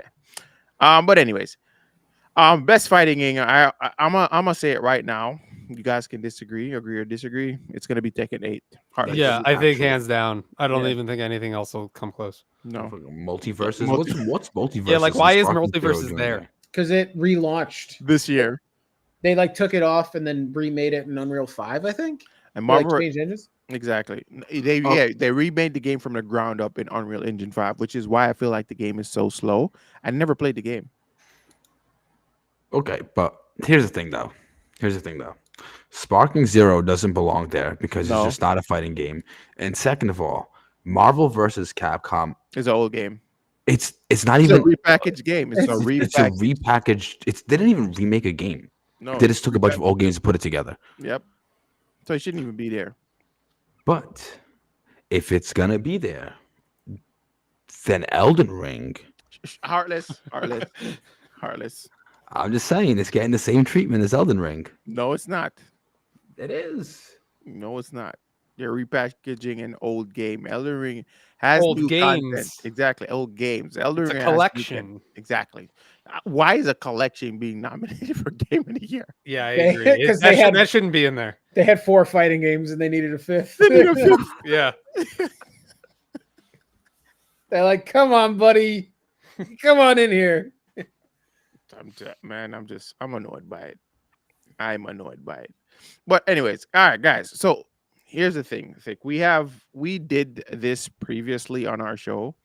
Trez did it, I did it, Heartless, Maury, Germ did his pick as well. So now we're gonna ask you. This is called the Game of the Year Roulette, right? Now, essentially, what we did was decide what games were gonna be nominated and then who would win Game of the Year. But now, what's kind of happening now? We already know what got nominated, so we're just gonna go with who do you think is winning Game of the Year?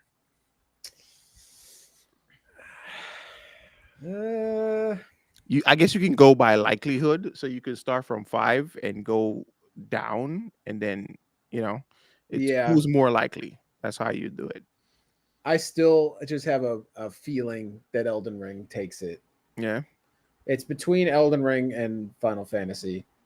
I mean, like Balatro, because like it can come out of nowhere. So it's like Elden Ring, Final Fantasy, Balatro, Metaphor, Black. You think Balatro is taking over Metaphor? I just think because it's like nobody would expect. Bro, everybody knows water is better than crack, but people are still smoking crack, bro. That shit's addictive. I mean, when you're right, you're right. When it's addictive, bro.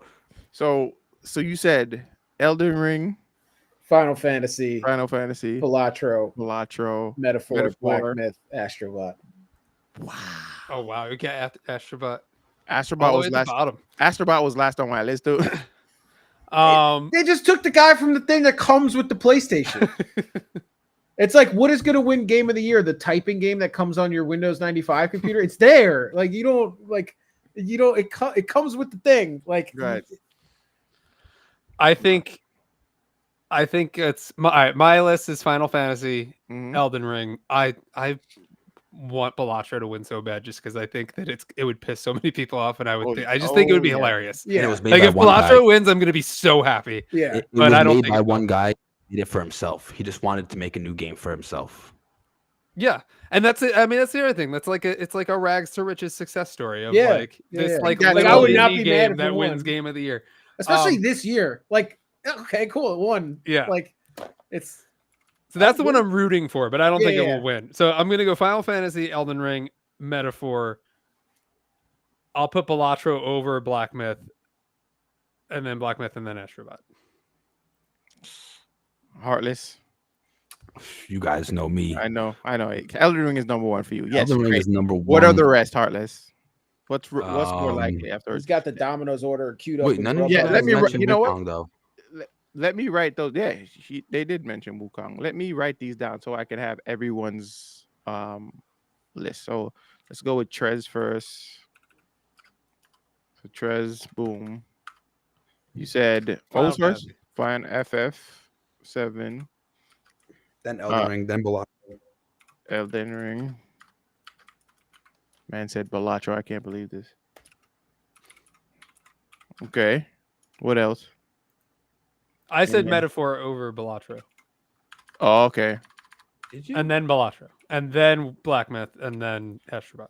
Nah, he's walking backwards. The first time he definitely said Balatro number 3. Yeah. I threw it out there saying that I want it to win, but then I walked potential is pushing it up by rank. All right. Like, so Black Myth, and then the last one was Astrobot, right? Okay. Yeah. Because I'm keeping record, guys. I'm good. I think the only game that everybody would be kind of upset if it won would be Astrobot. Like, well, not all the Sony people. Yeah. So this is what I'm talking about. Sony is the best, guys. Right. You just made a Mario game with a robot. It's fine. It's fine. All right. Thick, you're up next. I said Erd Tree, Final Fantasy, Balatro, Metaphor, Black Myth, Astrobot.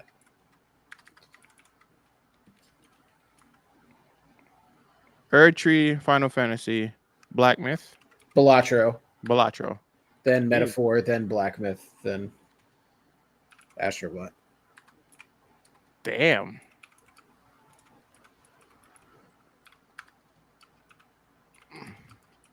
Black Myth's so far down there because it's going to win Best Action Game, and that's it. Yeah, they gave it. I agree. They gave it that category because they know that it's like not gonna. It's not gonna win anything else. Yeah. Heartless is Elden Ring. Heartless. You were Elden Ring. What else? Elden Ring, Final Fantasy, Wukong, Metaphor, Balatro, Astrobot. That's my list. Damn, Astrobot's catching so much flack. I bought Balatro on the Steam sale too. I'm excited to play it now. Now that we're talking about it, I know nothing about it. I don't know anything about it either, and I was like, you know what? I'm not gonna knock this game until I bought it for my Steam Deck. I'm like, fuck it, I'll play this. This seems like a perfect Steam Deck game. Nah. All right. So me, Cash, what's your list?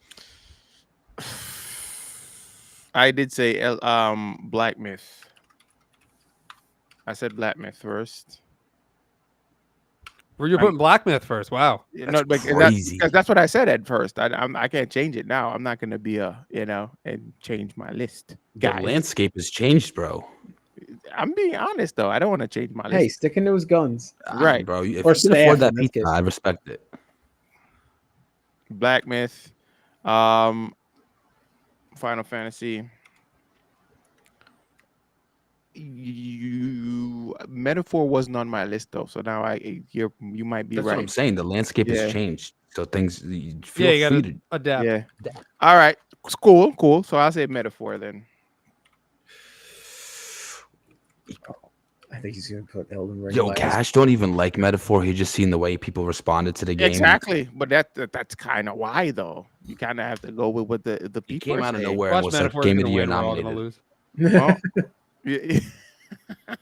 I don't even know anything about that game either. As soon as JRPG comes up, I'm like, I lose all interest. Yeah. Wukong. I'll put Wukong at 3. Shadow of the Earth Tree. I fucking hate that shit. Oh my god. Balacho, I think, and then Astrobot. I just don't have faith in it. I don't have faith in Astrobot. I'm sorry. Yo, we put all of We us. all put Astrobot at the bottom. That's It'd amazing. be fucking hilarious. Watch Astrobot wins now. I'm just gonna say, I was counting down from 5. What are you talking about? Right. I was like, we all won. What are you talking about? Right. And then nobody gets a pizza. Yo, Cash, if you win, I will order you a pizza, but we gotta do it while you're on stream, and you gotta be like, yo, Heartless owes me a pizza, so I'm calling his ass up right now and telling him my order. And then all of a sudden the pizza shows up at your door and you're gonna eat that shit.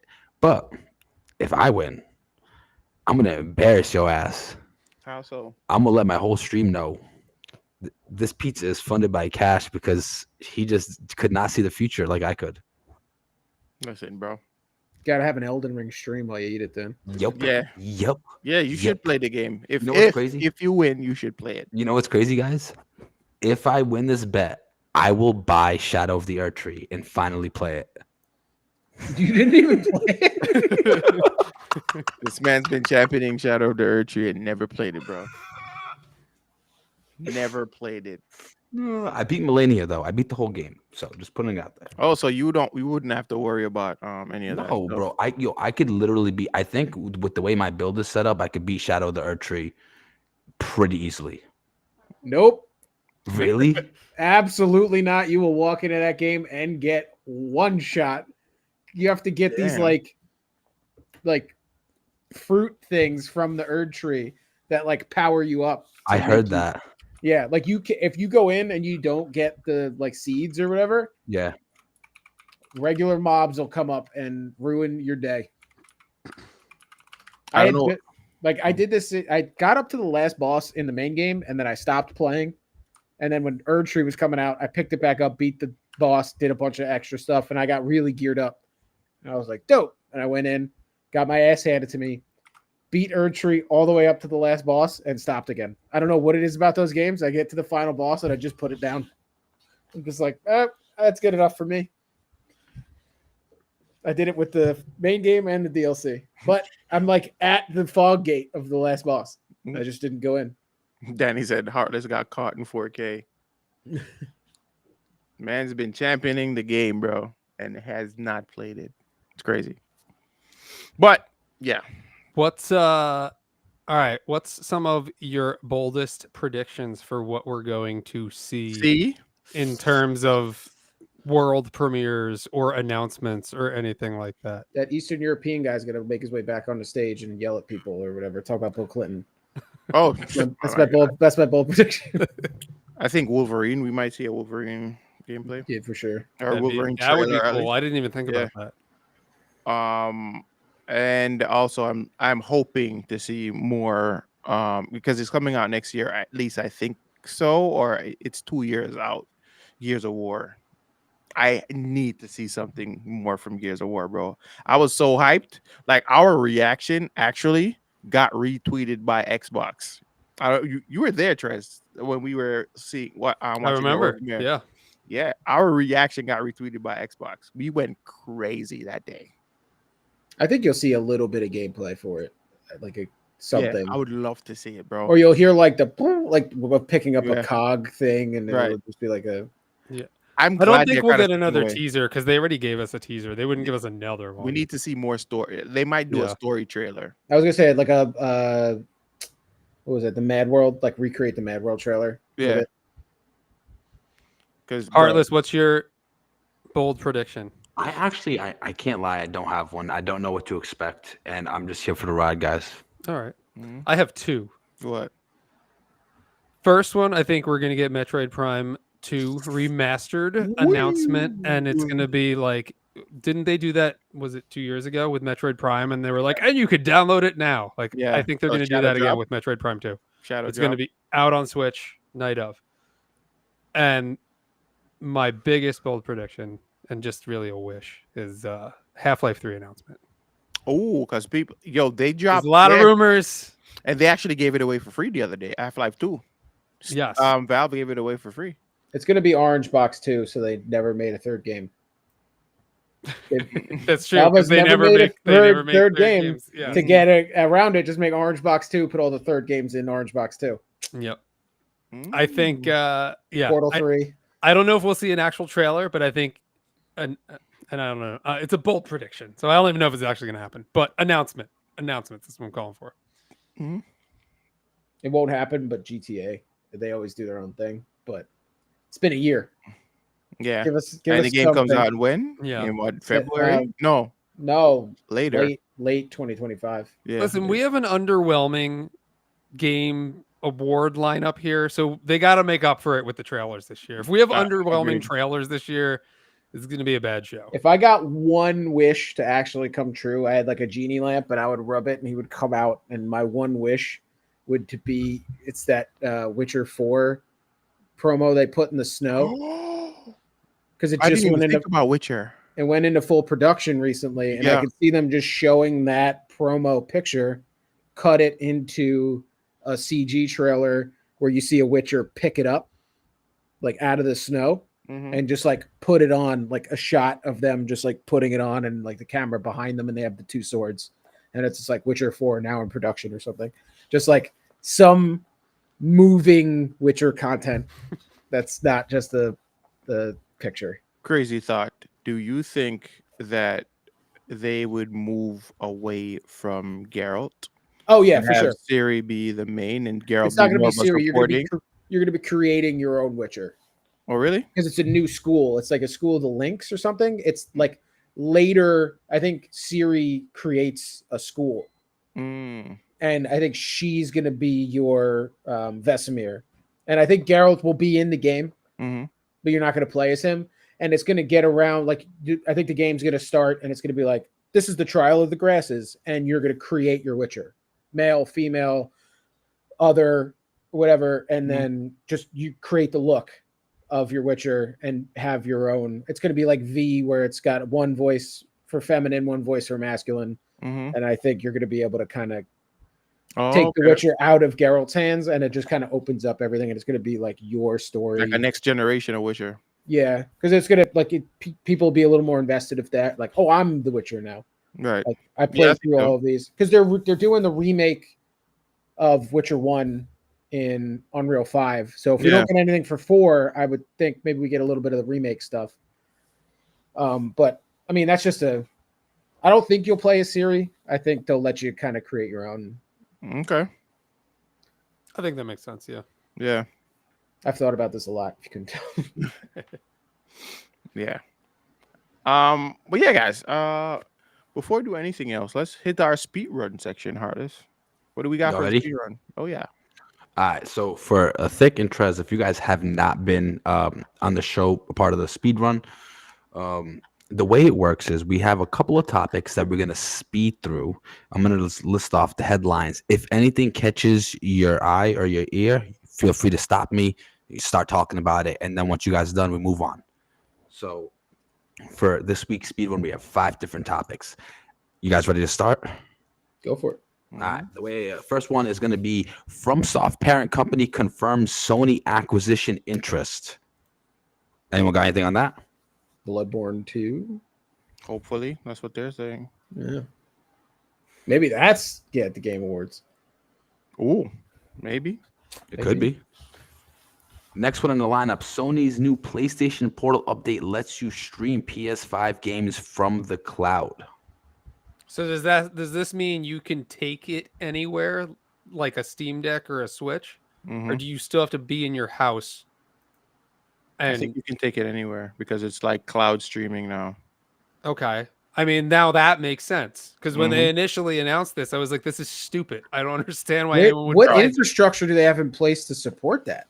What are you streaming it from? Like, I got the article right here. Well, if it's from the cloud, yeah, but you still need data. Yeah, you need data. That's true. It'd be like a cell phone bill. You're right. Yeah, unless you're going. What are you unless going you're connected to Wi-Fi, you can connect to your cell phone. Yeah, you can connect to your cell phone. I've tried that before. Stream a PS5 game with a hotspot on your cell phone. It's going to run at a frame a second. I actually have done it with my phone, like that. And there's no way it performed well. It performed well enough. Well enough. So it says right here that you need the PlayStation Plus Premium subscription to take advantage of this, and you get 720p streaming if you have 7 megabytes per second, and you get 1080p if you get 13 megabytes per second. Next on the list, yeah. Next on the list, Virtua Fighter 5 is coming to Steam with rollback this winter. I don't think we have any fighting game players in here, so that doesn't matter. Next one, Street Fighter 6 My Teaser breaks the internet. Once again, we don't have any Street Fighter players in here. And then the last one on the speed run is Square Enix party shooter Foam Stars announces shutdown. But I want to say, I read into the article earlier, and this is kind of a little bit of it's kind of a lie, because the game is not shutting down. For what game is not? I didn't even know this was a game. Foam Stars, yeah. I know Foam Stars. It was a PlayStation game that got released earlier this year. The game is not shutting down, though.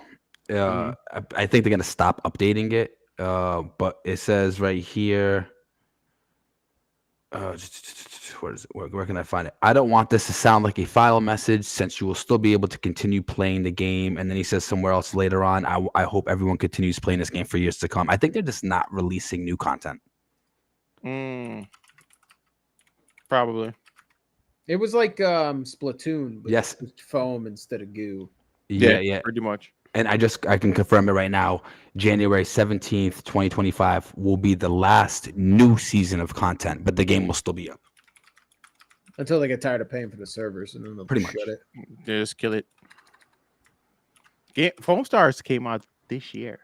Yeah, add it to the list of games that came out and just fucking hit their face. I'm glad you guys are, because I didn't even think about that. I just got the idea for that video now just because. Yeah, there's so many of them. What was the idea? Games that died in 2024, right? Yeah. Yeah. I want to see that game on the pitch board where they're like Foam Stars, and then it went through the process of getting made, and people just kept saying yes. It's like, people will play this, will they? I mean, they like Splatoon. Yeah, I think that's that. But that was the rationale. That's the guy with the sitting in the VP chair with the big cigar. He's like, they played this one, so just make that with foam instead of goo. And then look what happened. Look what happened. Yeah, Concord. Make Overwatch with a vacuum cleaner. Same thing. Dead. All right, so guys, so we usually have our question of the week, right? And this week, I think it's only fair that we ask our chat, who is your top pick for game of the year? I think that's a fair question to ask. Don't y'all think? Yeah. It's very... We gave him enough info about it. Right. Just don't pick Elden Ring, please. I'm hating. I'm really hating. Just going to get a bunch of Astrobots. Let me share my screen real quick so the chat can see it. Guys, if you're not following the Gamer Actual YouTube channel, we're sitting at 80 followers right now. please hop over there, give us some love. Growing. If y'all following, we're growing for sure. We're growing. Text poll. Oh snap! Guess what? We can't add things anymore. This is so dumb. We can't. All right, we'll leave off Astrobot. Jesus. This man said, all right, just leave off Astrobot. Just comment. You know what? Comment. Or comment your pick. I'll just add it to the thing after the fact. That's crazy, bro. Why did you limit it to 4 now? Everybody's attention span's so short. They're not going to read a 5th one. Who wrote this novel? Right. Yeah, right. I'm tired of this. So we're definitely gonna put Elden Ring because that's the big topic of conversation right now. Let's check the temperature real quick. Why is it black? Wait, what is going on right now with YouTube? Y'all saw that? Yeah. Might Did you be copy down. and paste it? No, I'm typing. Maybe when you post it, it'll go Let's see. look fine. Yeah, just hope that you're spelled right. Right. What in the world? Did it just disappear? Are the words disappear? No, that's there. What is this? Okay, fine. We're moving on. What's the next one? What else? Oh, Final Fantasy. Final Fantasy. Mm-hmm. Wait. Final Fantasy 7. That's Rebirth, right? Yeah. I feel like you gotta put Black Myth because that's your pick. Oh yeah, I'm putting Black Myth for sure. And then Balatro.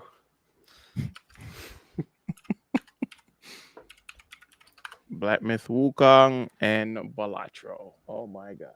Yeah, suck it, metaphor. Wow. Let's see. Oh, it did. And then I'll comment. Comment. What is going on, bro? This shit is annoying. Comment your pick. Might just be dark mode. Yeah, I don't know. It was like comment your pick if it's not on the list. Yeah. Oh my god. All right, guys, go over there. Go vote. youtube.com/GamerActual. Let's post that in chat right now. Post that in the chat, please. Yes, sir. I voted for Balatro. You just want to troll. If it wins, I'm gonna be so happy. I'm gonna definitely be laughing. What time is the Game Awards? I don't remember. Usually like what? Probably like 7:30 or something. Yeah. I'm thinking of doing like a watch party. But Trez, I know you're gonna be at work at that time. No, I'll be around. You'll be around? Yeah. 7:30. Okay. Thick, what are you doing? I don't know what your schedule's like. What day is it? Thursday? Thursday. Yeah, I'll be around. There we go. Heartless, I think we can build a super panel, don't you think? The fucking Justice League of watch Game parties, right? Man, let's hope we get some good trailers, because if not, it's gonna be it's gonna be like, hey, look at the this worst JRPG. Game Awards ever, bro. If not, it's just gonna be me the whole time being like, I love this pizza. Shut up, Heartless. Oh wow, another JRPG. But all right, so guys, that's pretty much it for tonight's show. But let me do our sign off properly, please. I've been dropping the ball when it comes to our sign offs. So I need to redeem myself real quick. Before you do that, though, yes, let people see the sweatshirt. Let people see the tumbler. By the way, guys, if you aren't following, if you ain't, check out the merch store. Please go check out our merch store. You know what I mean? The KXIDrip.com, Cash Accelerator. Oh, we also have the Tumblr over here. You know, we have everything, guys. Just go check it out. It's pretty damn dope. Anyways, before we do anything else, Trez, let the people know where they can find you. You can. I actually have not been on X in a minute, but my handle is at Trezonator, TREZZANATOR. You can also follow me on Twitch and YouTube, same handle. I also run a Mortal Kombat lore YouTube channel called MK Temple, so check that out as well. Did I do that correctly? No, I didn't. Yeah, that's about right. Yeah, was. Yeah. Okay, cool. All right, Thick. Let the people know where they can find you, bro. On Twitter, it's sburnett729. You tagged some random guy named ThiccFlair on your Twitter post. Oh, really? I clicked it. This is some guy. He's just like, I'm part of a podcast tonight, guys.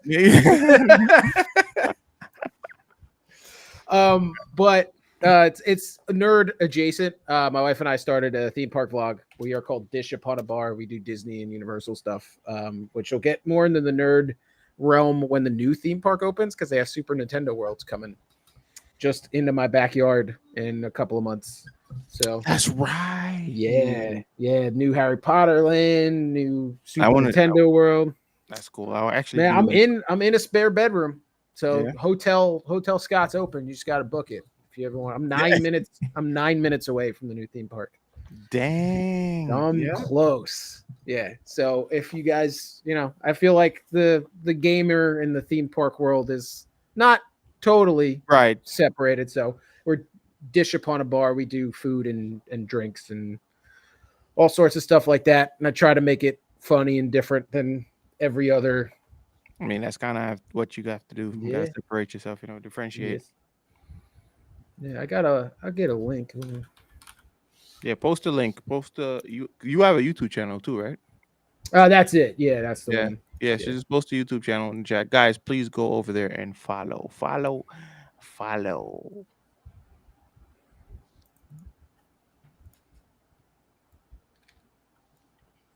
I see Elden Ring winning. Listen, Iggy. Stop. We're not doing this, okay?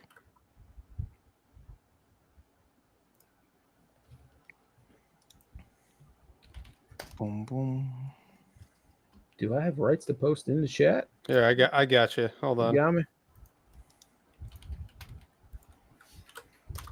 Yeah, I said it to you on Discord.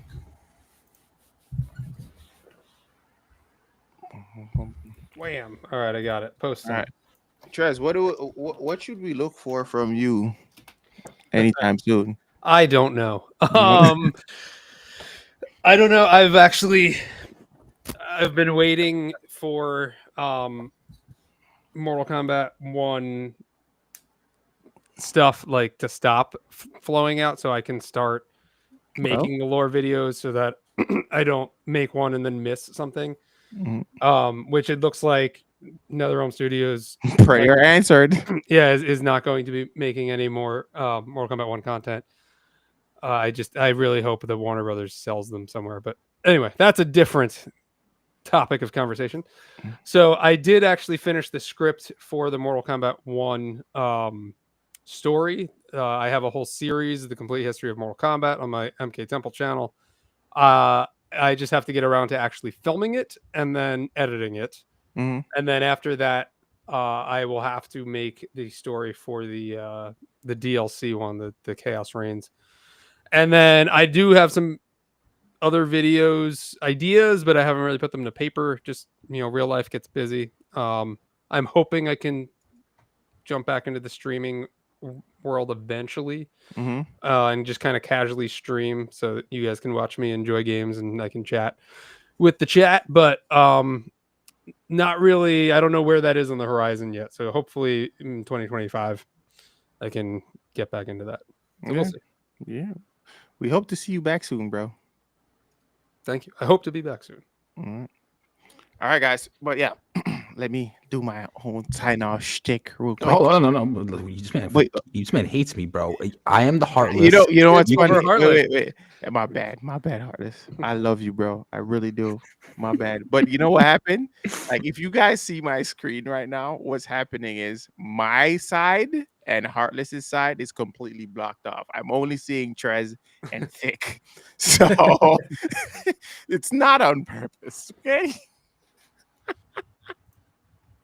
Heartless, let the people know where they can find you, bro. It's your boy, the Heartless. You guys can find me at the Heartless_99 on Twitch. Doing my thing. You guys are gonna see me playing all sorts of games: Cyberpunk, God of War, all that, Street Fighter. You know what I love to do. First thing though, I want to say, most important thing, last thing I want to say, is shout out to ThiccFlair and Trez. I love having guests on the show. You guys make the show. That's why you guys, typically you'll see me get quiet when we have guests on the show because I love their input. So thank you very much. I hope to see you guys soon. It was fun, man. It's been a minute since I did something like this. I forgot, how fun this is. Thanks for having us. Glad you had fun, bro. Glad you had fun. All right, guys. Here we go. And that's it for today's episode. If you guys enjoyed the show, please give us a like and, share the show with other friends. If you think people are going to be into any of this shit that we talk about on this show, please, please, please share it, like, comment, subscribe, do all the good stuff, okay? And thank you guys, actual gamers, for tuning in to Gamer Thank you guys for tuning in to Gamer Actual. This is episode 40. Damn. Have a good night. We'll catch you guys next week. Bye-bye. Peace. All right, so that's it for that portion. Who are we going to read out to? Let me look on Twitch. Because usually this is what we do. We do the sign off. I edit it, just kind of piecemeal shit together and then just upload it to Tinky's online. Tinky's online? He's doing Marvel Rivals. Oh, okay, guys. We were talking about Marvel Rivals. And hold on, we got a subscriber. Cash, you got a subscriber. Make sure you give him that shout out.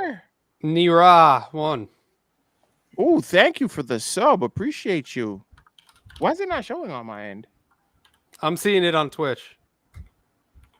Huh. Why is it not coming up? In any case, thank you. Thank you.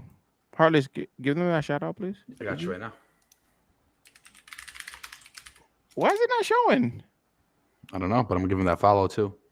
Thank you, Nira. Yeah, thank you for that follow. That subscription. I'm losing my words right now. Subscription. Which, by the way, Cash, the word is strategist, not strategist. Listen, part of my Jamaican, okay? That's how I say it. No, I know. I got you. Listen, if that's how you say it, that's how you say it. If you want to say it like that, then feel free. This is America. You have all the freedoms here. But I'm just letting you know that. I mean, yeah, it just sounds easier to say it that way, too. Strategist, yeah. No, strategist. Sounds easier to me. It sounds easier to me. Strategist just sounds funny to me. I don't know why. All right, so guys, we're gonna read out to Tinky. Please go show him some love. Whoopsie. He's playing Marvel Rivals right now. I'm actually looking forward to getting into that game again at some point. Y'all want to hop on? We got 20 people watching right now. Yeah, that's crazy. All right, Nira, thank you again for pulling up. It's been a minute, by the way. Thank you. Well, guys, have a good night. Much love, much appreciation. We'll catch you guys later. Trez, what are you guys doing afterwards? Are you guys going to bed? Trez, yeah, I'm probably gonna go to bed. Okay, head in. I got the early shift. I got to be up at 6:30. All right, all right. Heartless is not. Are you going to play Heartless? I'm just going to go smoke a quick bowl pack and then get back and playing. Yeah. All right, I'm going to eat and then we can run some Marvel Rivals. I wish I could play Marvel Rivals now. Bro, I have a field trip with my kid tomorrow. Oh, damn. Where are you going? And we're going to the Queen Zoo. Nice. Okay. Yeah. That's a good one, though. Yeah. But it's cold as shit, Trez. Yeah, why are we going? It is cold. Why are you going to the zoo in December? That's what I'm saying. In December. That's what I'm saying. Crazy. Guys, it's like a balmy like 68 here. I don't know what you guys are talking about. Listen, I don't want to hear it, okay? You have nice weather. Not in August. I'm sweating my balls off. It's a little give and take here. Yeah. But yo, have a good night, guys. Catch y'all later. Yeah, we'll have to do a what's it called? Like a play of Marvel Rivals or something soon. Mm-hmm. All right. I'll see you guys. Later. All right. Later.